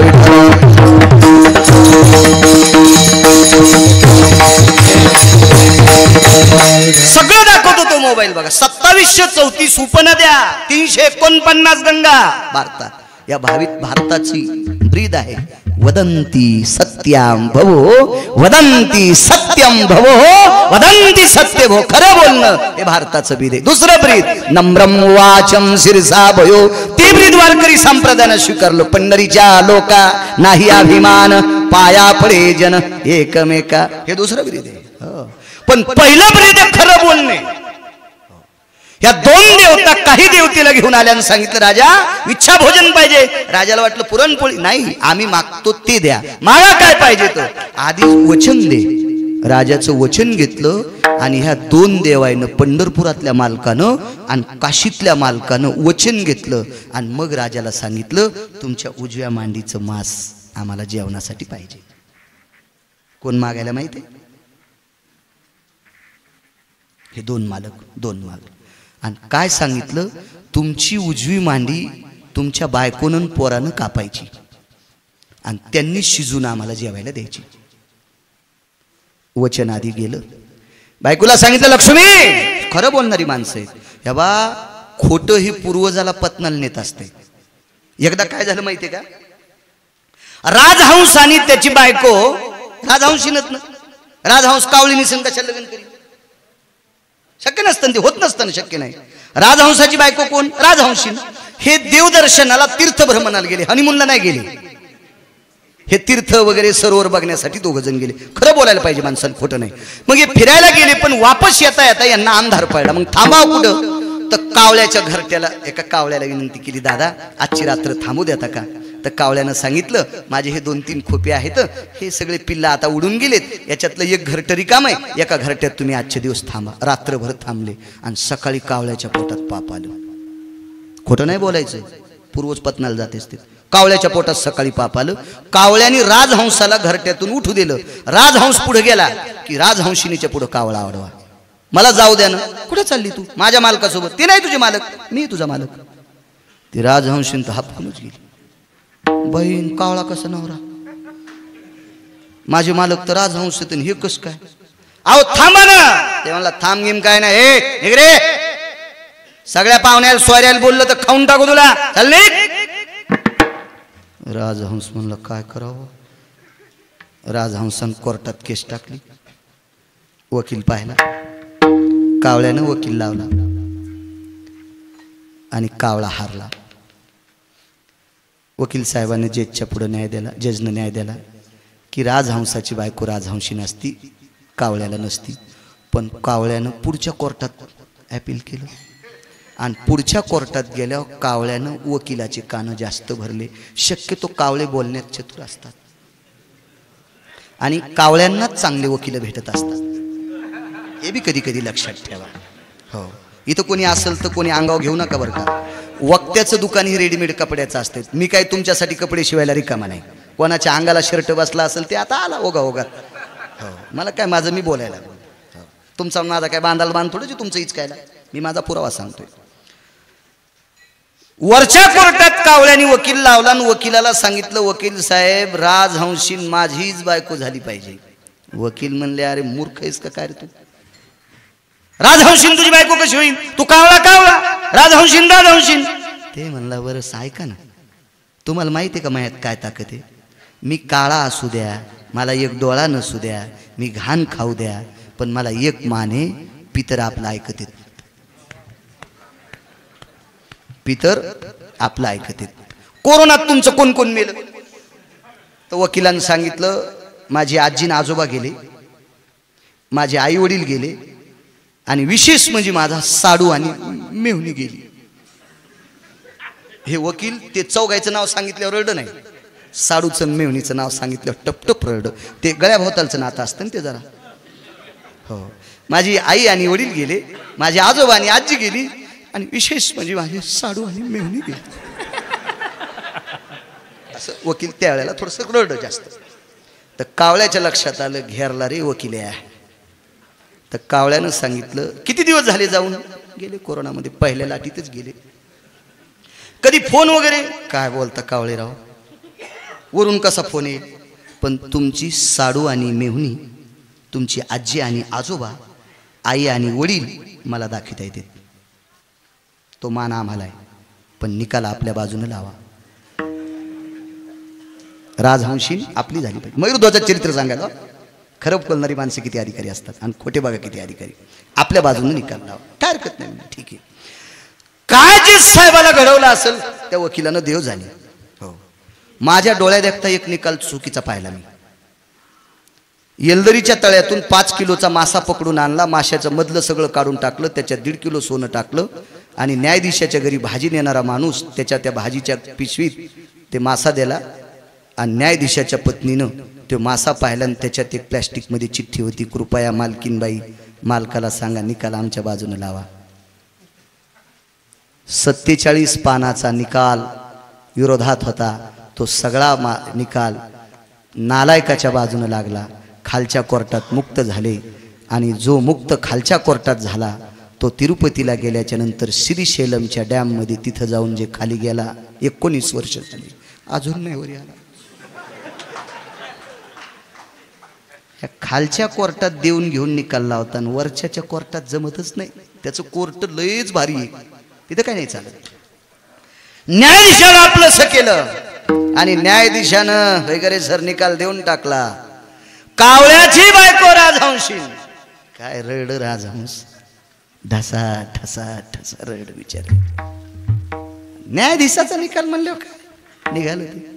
येतो म्हणला सगुना, सगुना नाव होतं तिचं. येतो म्हणलं, येतो येतो म्हणले, या म्हणले. कावळ्याच्या सोबत चालता चालता तिनं सांगितलं, कावळे दादा. ती म्हणला दादा म्हणायची, नवरा आहे तुझा? ऐका ना म्हणे, मी होते तुमची बायको, पण मी सरबरास होती का तुमच्या इथं? काय पाहिजे जेवायला? मला जे जेवायला लागते ते तुमच्याकडे नाही ना. ती काय खाते? राजहंसाचा मोतियाचा, राजहंसाचा मोतियाचा,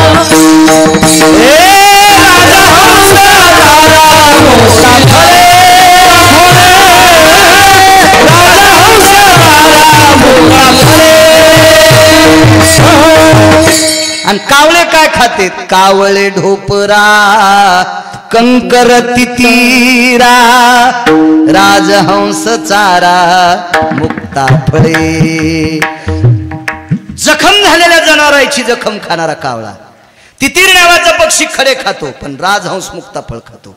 हो, 6 पक्षी आहेत, अजून बाकीचं खातच नाही. पोपट त्याच्या जिभेला अर्घ्या नावाच्या काडीनं 3.5 महिने उपाय केला की ते 7व्या महिन्यात रामराम घालतो पोपट्या, पण आळ्या खातो ते पोपट राघू. हा, हे नाही हे नाही हे नाही, राजहंस नाही. तिनं सांगितलं तुम्ही मला खाऊच घालू शकत नाही, मला काय सांभाळू शकता? मोकाड्या बस म्हणला, लोक देखता तर चल ना. पण कावळा निघता निघता वकील साहेबांनी शेपूट धरली. म्हणले ते आपले आई वडील, आपले आजोबा आजी ते नाही दाखले तरी चालतील, पण साडू आणि मेहुणी कधी दाखवतो? नाही म्हणला, 6 जण दाखवतो, इकडे या. वकिलाला जवळ बोलिलं आणि एका नालीत डोकावून पाहायला लावलं. आखूड ज्या आळ्या आहेत का अशा बारीक बारीक शेपटीच्या, तुमची आजी ना आजा आहेत. जरा अशा थोड्या लांबलेल्या आळ्या आहेत का तुमचे वडील आणि आई आहेत. आणि ज्या तरतर करायला आहेत का 2 आळ्या, ते तुमची मेहुणी साडू आहेत. वकील म्हणला, नालायकच का काय? माझे पूर्वज अशा आळ्या कसे होते? लोभावरी ठेवून त्याच्या पूर्वजा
आमच्याकडे वैकुंठवासी नथुराम बाबा केळकर म्हणायचे, भजन्यानं असा पुरावा दिला की कोटीची नोट, कोटीची नोट, 1 कोटीची नोट, कोटी असा पुरावा पाहिजे. एकदा काल्याच्या कीर्तनात कीर्तन करू लागलो आणि भगवान गोपीच्या घरी गेले आणि भगवान वापस आले. तर यशोदेने विचारलं, कृष्णा वापस काऊन आला रे? म्हणले गोपी घरीच नव्हती. तू लगेच एक जण प्रमाण म्हणलं, गवळणीच्या घरी गेलो गवळण नव्हती घरी, गवळणीच्या घरी गेलो गवळण नव्हती घरी. म्हणलं काऊन रे? मोबाईल नव्हता त्या गवळणीला, तो फोन करून जायचं असतं ना. सुंबळ्या असं म्हणत असतील का काही पण? अपमान आहे तू संप्रदायाचा, नालायक काही पण. लोभावरी ठेवणी हे तो असत्य करी न्याय नीत, त्याच्या पूर्वजा पतन नरकी किडे होती जाण. अरे असत्य न्याय देणारा तू माणूस, तुझे पूर्वज नरकाला जाणार तर कुठं? बघा मयूरध्वज राजा पत्नीला सांगितलं, लक्ष्मी हे बाळा कापा मांडी, आणि धरला करवत, 1 मूठ पत्नीनं आणि 1 मूठ मुलानं. कापणार तेवढ्या अवकाशात पत्नीनं सांगितलं, महाराज इकडे या. महाराज पंढरपुरातले मालकन काशी. शेवटचा पुरावा, आता पुरे झालं, बस झालं, जास्त नको. जवळ बोलवलं, सोल द्यायचं. बर बर, हो. भंडारा झाला की मला फुका. विठाला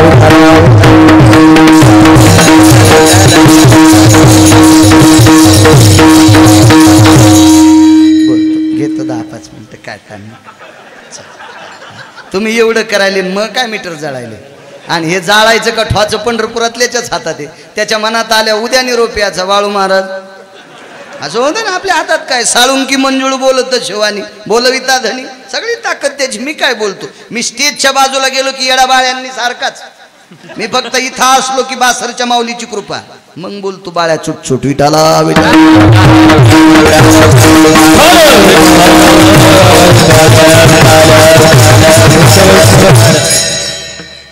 महाराज. तुम्ही माझ्या मालकाचं शरीर कापता, तुम्हाला माहित आहे स्त्रीचा हक्क आहे. तर पंढरपुरातला मालक आहे. देव चतुर किंवा चतुरातो शिरोमणी, गुणलावण्याची खाली मुकुट सकळा मनी, धन्य तूची विठोबा. त्याच्यासारखा चतुर कोणी? महाचतुर. त्यानं सांगितलं, बाई डावांग स्त्रीच आहे, उजवा पुरुषाच आहे. काहीच चाललं नाही. मुलाला सांगितलं, मुलगा जवळ आला आणि त्या 2 देवाला सांगितलं, महाराज माझ्या बाबाचं वय झालंय 65, त्यांचं मांस थोडं कठीण असेल, माझं कवळं मांस आहे, माझं खाता का? त्या दोघांना सांगितलं, तुला वचन कळतंय? तू आणि तुझ्या आईनं बाबाची मांडी कापायची, दोघांना स्वयंपाक करून आम्हाला द्यायचं आहे, असं वचनबद्ध तुझ्या बाबाला केले. आणि काय कवळण करकरीन निबरण फिबर काय सांगायलास तू? झालं का? आईनं एकीकडे मूठ धरली आणि मुलाने एकीकडे मांडी कापणार. तेवढ्या अवकाशात दोन्ही प्रगट झाली, मूठ धरली. आणि काशीतल्या मालकाने आणि पंढरपुरातल्या मालकाने मयूरध्वजाची कडकडाटून मिठी मारली, कडकडाटून. वा, वैष्णवांची धुरा सांभाळतो, पण जीव गेला तरी हरकत नाही, पण खोटं बोलत नाही. ही वारकरी संप्रदायातली लोक आहेत. काय वानू आता न पुरे ही वाणी मस्तक चरणी ठेवी तसे. 2-2, 4-4 मिनिटाचे 2 प्रसंग सांगतो. संत शिरोमणी नामदेवरायांचा समाधी सोहळा आणि सावताबाबांचा समाधी सोहळा थोडासा 5-5 मिनिटं उल्लेख करतो. पंढरपुरातल्या मालकाचं भजन नामदेवरायानं केलं. नामदेवरायाचा अधिकार इतका मोठा होता, इतका मोठा अधिकार. फिरविले देऊळ जगा माझी ख्याती, नामदेवा हाती दूध प्याला. हे आपल्याला पुरावा पाठ आहे. पण लक्षात घ्या, एके दिवशी दामाजी पंथ दामू शेटी हाटाला गेले. हाट म्हणजे बाजार. बाबा हाटाशी पातले, पुरावा गोड आहे. हटा करता बाबा गेलेत आणि आईनं सांगितलं नामा नैवेद्य घेऊन मंदिरात जाय. नामदेवराय नैवेद्य घेऊन गेले आणि भगवंताच्या पुढे नैवेद्य असा उघडा केला. काय नैवेद्य होता?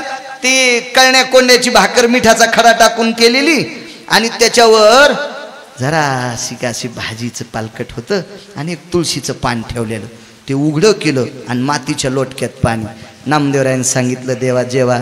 केली म्यांगोळ नाही मी ओंगळ, देवा केली म्यांगोळ नाही मी ओंगळ. हे जगदानंद गणपती, मी आंघोळ करून आलोय, मी ओंगळ नाही, स्नान केलंय, शुद्ध आहे, जेवण माझ्या हाताने. आणि मग नामदेवरायांनी 10-5 कडवे इतके खालच्या स्तरात वापरले. ते फार मोठा लांबलचक अभंग आहे. घरी गेल्यावर काय घरी गेल्या बेला लोक नामदेवरायाचा गाथा तो अभंग पहा, लगेच लक्षात येईल तुमच्या. मग विटेवरच्या मालकाच्या लक्षात आलं आता काहीच चालत नाही. पाषाणाची मूर्ती, पाषाणाची मूर्ती कापे थरा थरा, जेवी भरा भरा नाम संगे. थर थर थर थर मूर्ती कापली आणि नामदेवरायाच्या सोबत जेवू लागली. कोणाची ताकद आहे? या नामदेवरायांची ताकद आहे. काय वानू आता न पुरे वाणी. एकदा नामदेवराय आणि ज्ञानोबाराय उत्तर भारतात गेले. उत्तर भारतात एक कान्होगोवारी नावाचा महाराज होता. त्याच्या 27 फूट लांब मिशा होत्या. 27 फूट. आता तितक्या लांब मिशाचं गिनीज बुक मध्ये नाव येते. तेव्हा कोण होतं मोजायला? त्याच्या मिशा धरायला 18 शिष्य इकून होते आणि 18 शिष्य इकून होते. लांब किती असतील मिशा बघा. इकून 27 फूट लांबलेली, इकून 27 फूट. माझ्या काय गोळ्या नाही संपल्या, मी वाचून सांगतोय. एक तर 6 लोकांचं ऐकून सांगितलं, बाकीचं सगळं वाचून. भांगाऱ्या भोंगाऱ्याचं कव्हाच ऐकून सांगणार नाही. कोणी जर विचारलं कशात येतं, धोतर पिवळं होईल ना, हे कोणाचं सांगत नाही. विठाला विठाला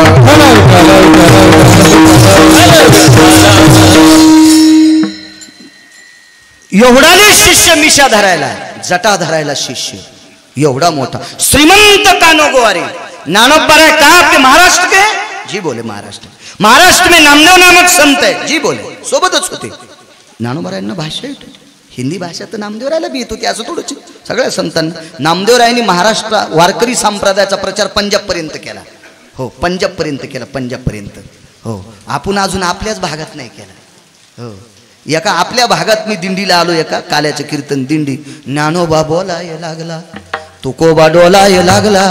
अरे बापरे म्हणलं, दगड उचलल्या विचू निघत होते. इतके महाराजन, इतके भजनेन, इतके पक्वादेन, इतके कीर्तनकार, इतके रामायणकार, आणि तरी दिंडीला हे भजन.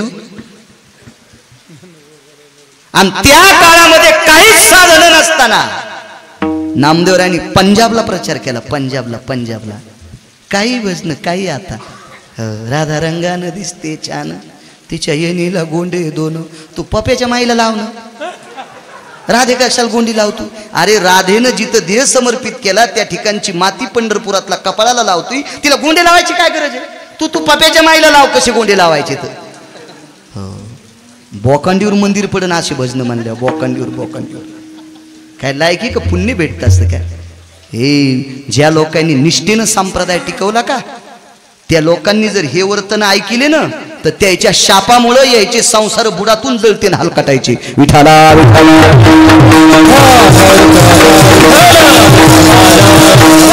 मागच्या लोकांनी पाहे ध्वजेचे चिरगुट, राया जतन करिता कष्ट, धर्म सत्ता या पवित्र देशात पहिल्यापासून राबली. या लोकांनी संस्कृत्या मोडल्या नाही.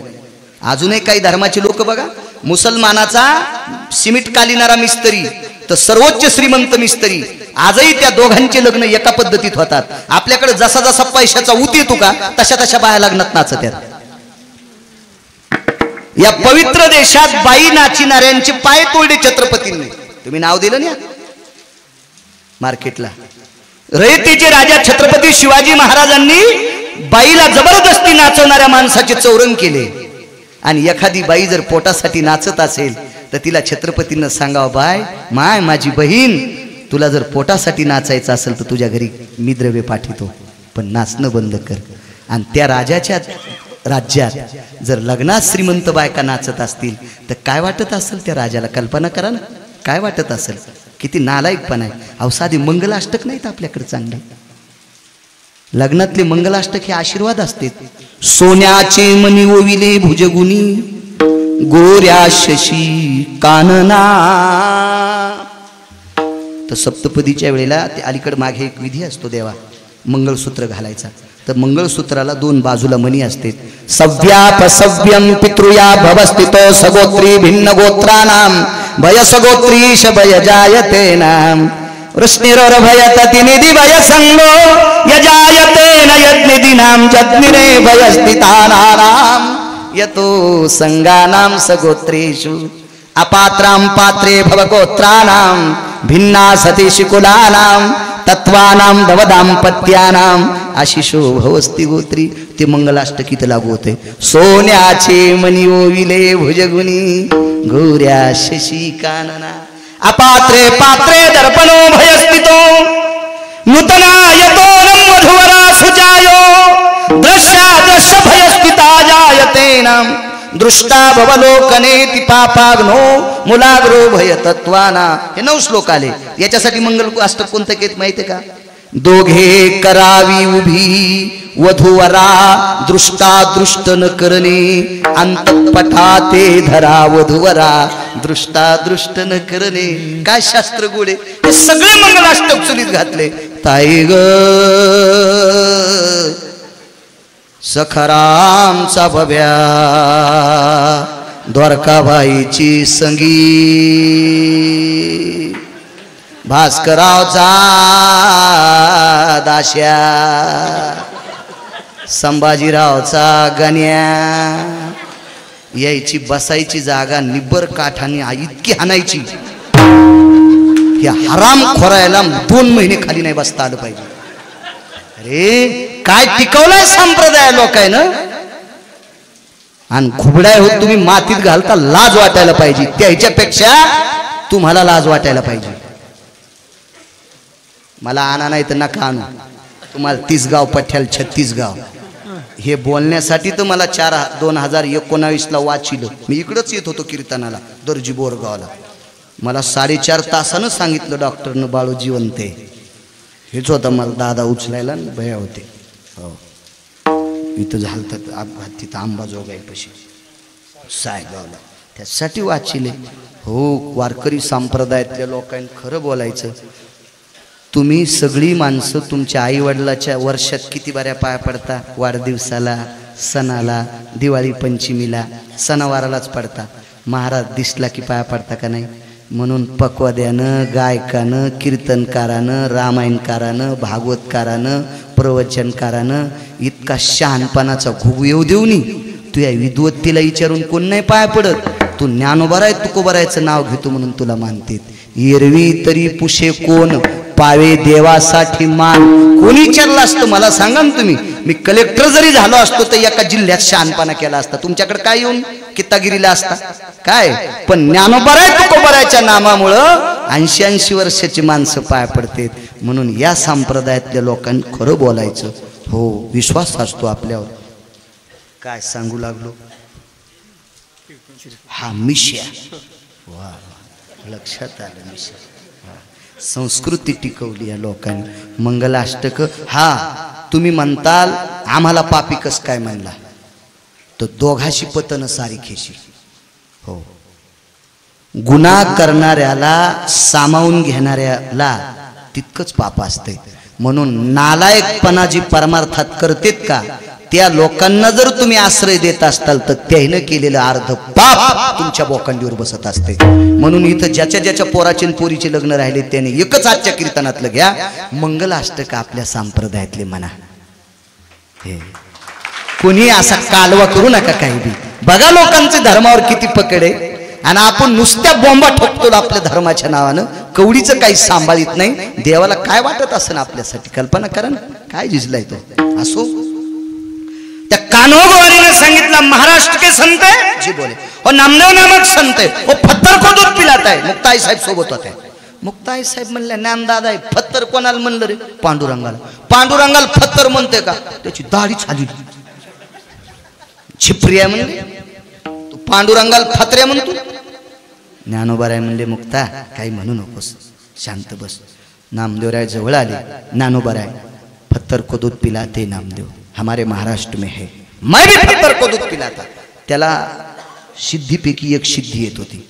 त्यानं 5 लिटर दूध आणलं सोन्याच्या गुंडीत आणि हातात दगड घेतला आणि दगडाला गुंडी लावल्याबरोबर त्या दगडानं 5 लिटर दूध पिलं कान्होगोवारीच्या हातानं. तर मुक्ताबाईनं त्या मिश्या धरणाऱ्याच्या 2-2 ठोके आणले आणि त्या सगळ्या मिश्यान दाढी अशी पिरगाळीन ओढा चटका द्याला. छिप्रिया ह्या दगडायला आमच्या महाराष्ट्रातले कुत्री दूध पाजतील, तू पंढरपुरातल्या उभ्या दगडाला दूध पाज, तू लंगुटीत होते मी. आणि उत्तर भारतातून कान्होगोवारी पंढरपूरला आला.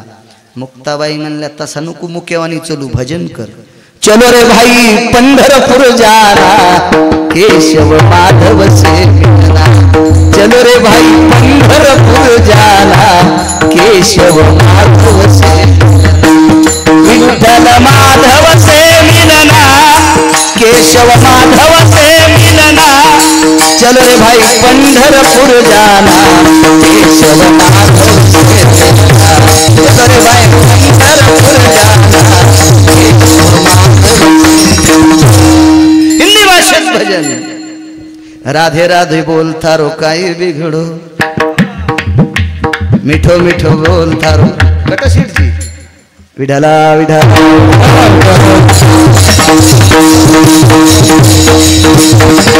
भजन करीत पंढरपूरला नामदेवराय सोबत आहेत. पण सांगितलं नाही ज्ञानोबारायने हे नामदेवराय. संदेश आला का बंद करा म्हणून? नाही नाही नाही का? टाईम आहे. आगावच काम झालं तुमचं. मग काम म्हशीच्या वाघारा आणि एकदा हिरवटीला लागल्यावर त्याला सुद्धा नको सुधत नाही, एवढंच नाही. मला वाघारू म्हणल्यावर तुम्हाला लय हसू आलं आणि वाघाराचं कीर्तन ऐकणारे विडाला विडाला.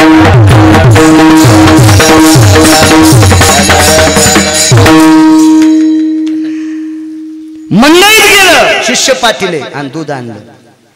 गुंडी हातात घेतली बैकरेश्वर. नामदेव पायरी जवळ गुंडी आली चोखोबरायच्या पलीकडून आणि पंढरपुरातल्या मालकाने भगवान शिवजीला सांगितलं, शिवजी ये फुगीर मला दूध पाजायला आले, जरा अग्नीला आदेश द्या. आणि शिवजीनं अग्नीला सांगितलं, अग्नी ह्या दुधात जाय. इतकी गुंडी तापली, इतकी गुंडी तापली, गरुड खांबा पोस्तोर येऊस तर कान्होगोवाऱ्या शिस्तीत राहिला. तिथं आल्या त्याची लंगोटी सुटली आणि गुंडी खाली पडली. अरे बापरे, कातडीत चिटकली गुंडीला. पुन्हा गुंडी आणली. अशा 25 गुंड्या, 125 लिटर दूध गरुड खांबापाशी सांडलं. पण पंढरपुरातल्या मालकापुस्तर दूधच नाही गेलं. आणि मग कान्होगोवारीनं असे हात केले नामदेवरायकडे. ज्ञानदेव नामदेव काही यही बोले, ये ते साथ में थे बोले, आप बोलेच नाही. हम नहीं बोलते बोले महाराष्ट्र के लोक, असं नाहीत बोलत म्हणे आम्ही. हे पिलाते दूध. हो. मुक्ताबाई म्हणल्या नामदेवा जी आई साहेब पाजा दूध. डोळे भरून आले गुरुजी. मुक्ताबाई जवळ आल्या. नामा अरे नैवेद्य खाऊ घातलास, आवंड्याचं मंदिर फिरिलस, कितीतरी वेळेस दूध पाजलंस, नैवेद्य खाल्ला तुझ्या घरचा, तुझ्या इथं आंघोळीला आले दीपावलीच्या सणा, सण दिवाळीचा आला, नामा राऊळाशी गेला, आंघोळीन गेलो शर्त देवाला घरी तो. मग दूध पाजणं, काय रडतो तू? ही साहेब कान्हो गोवारी पैशावाला महाराज आहे म्हणून दूध विकत आणलं, माझ्याकडे काय? मुक्ताबाई म्हणल्या, नामा त्या फुगिरानं आणलेलं दूध सांडलंय ना रे, हे भर ना, भर वंजळीनं भर. नामदेवराय म्हणले, आई साहेब आपल्या सगळ्या पायानं तुडीलंय ना.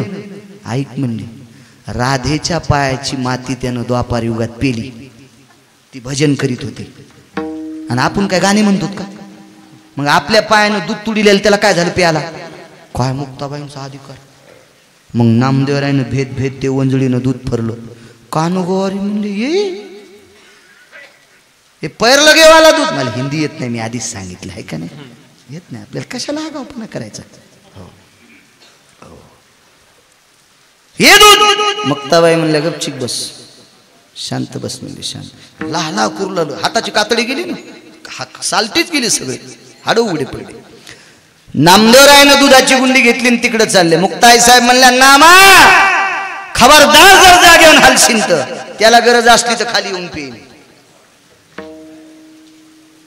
आणि मग तिथं अभंग म्हणला, दूध पिओ मोरे गोविंद लाला, दूध पिओ मोरे गोविंद लाला.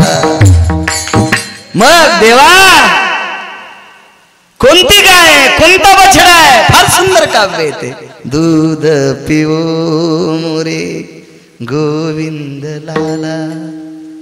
1.25 किलो लोण्याचा गोळा सकाळी लावल्या जातोय. 8 श्लोक म्हणते. कृष्णिरभय जग्निरे जग्निजाजायतनहं प्रातार्विनियोगेन प्रसादेन वनितं भयजयो जगदानंद कंद पतयो रुक्मिणी पांडुरंग प्रमुख पंचायतन देवताभिषेक विनियोगेन प्रसाद रस्तुस्ततेव च पंचगंगा हवानंज प्रियतान्नमं आपां पतिनिरां सर्वास्ति वयोनां देशायां भारतेषु महाराष्ट्रेषु वयो यत्तटान् पवित्र भयानाः जम्बुदीपेस्ततेव च यतर्वृष्णिरोर्भयज्जायो तत्रान्नवनितो भयो यत् हवा भक्षन्ति वतजायो तत्रा नैवेद्यो यत् समर्पिता. गुंजभर खात नाही, गुंजभर. 1.25 किलो मोजून लोण्याचा गोळा, मोजून मोजून. उलटा लावणाऱ्याच्या हाताचा मळ पडल्यावर शिल्लक भरत, पण कमी होत नाही. खातच नाही, खातच नाही. सगळ्याच्या पायानं तुडिलेलं. ज्ञानोबारांचे पाय, मुक्ताई साहेबांचे पाय, नामदेवरायांचे पाय. समाधी सोहळा आहे परवा, समाधी सोहळा.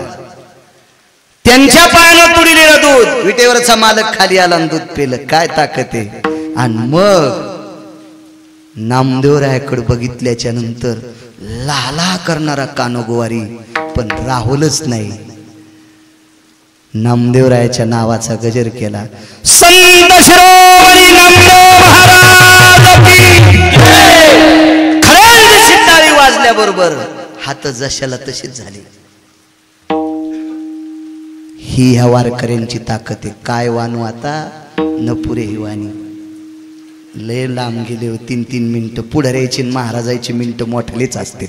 हो बघा माझ्या सावता बाबाचा विषय.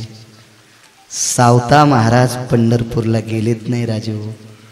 पंढरपुरातला मालक सावता महाराजाकडे आला. हे बा आपल्या कामाला देव मानायचं.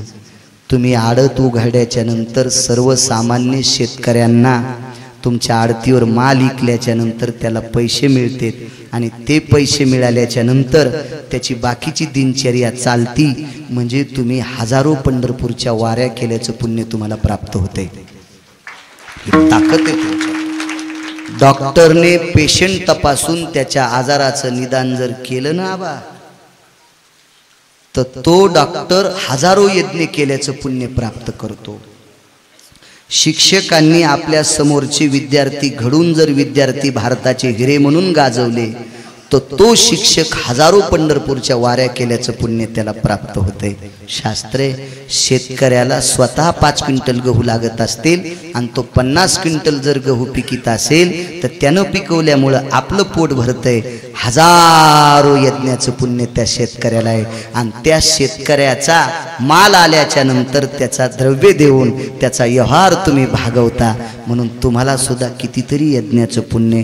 सावता महाराज सांगतात, आपल्या कामामध्ये काम, काही म्हणा राम राम. जर शेताला कॅनलला पाणी सुटलं असेल आणि पाणी सुटून जर लाईन असेल तर ऊस, ज्वारी, गहू भिजवायचं सोडून शेतकऱ्यानं भजन करायचं नाही. हे कॅनलला पाणी सुटल्यावर भजनाला गेला आणि कॅनलचं पाणी बंद झाल्यावर ऊसात गेला. पाप लागलं तुला राजा. तू शेतीत काम करणं हे तुझं इति परमार्थ आहे. बाबा पाळण्यात लेकरू रडायले आणि लेकराची सेवा करणं हेच त्याच्या आईचं भजन आहे. मालकाला शुगर आहे आणि बाई निघाल्या बाळू महाराजाच्या कीर्तनाला आणि ते दर 20 मिनिटाला लघवीला जावं लागत होतं. शुगरचं म्हातारं ते. आणि पप्याच्या बापानं सांगितलं पप्याच्या माईला, अगं मला धरून न्यावं लागतंय, आजच्या दिवस धाकवा. आणि आली कस्तुरी माया कीर्तनाला आणि ते म्हातारं लघवील गेलं पडन त्याचं डाव गुडघं मोडं. हिनं 100-200 कीर्तनकार उकळून खाल्ली तरी हिला पुण्य नाही. हिला पुण्य तेच होतं मालकाचा हात धरून त्याला लघुशंकेला नेलं. आपलं काम सर्वात मोठं भजन आहे. म्हणून स्वामी काज गुरु भक्ती पितृवचन सेवापती हीच विष्णूची महापूजा. आपल्या वाट्याला जे काम येतं का तेच देव.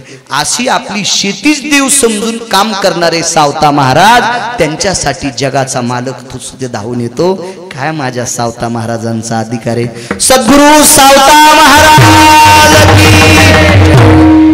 त्या सावता महाराजांच्या चरणी, माझ्या नामदेवरायांच्या चरणी, सद्गुरु चाकरवाडी माऊली दादांच्या चरणी, सत्यनारायण भगवंताच्या चरणी उपस्थित तुम्ही हे सर्व माझे ज्ञानोबाराय तुकोबारायच्या नामाचा जयघोष करणारे वारकरी, मृदंगाचार्य, टाळकरी, गायनाचार्य, निष्ठावंत सात्विक वैष्णव वारकरी सर्वांना प्रणाम करतो.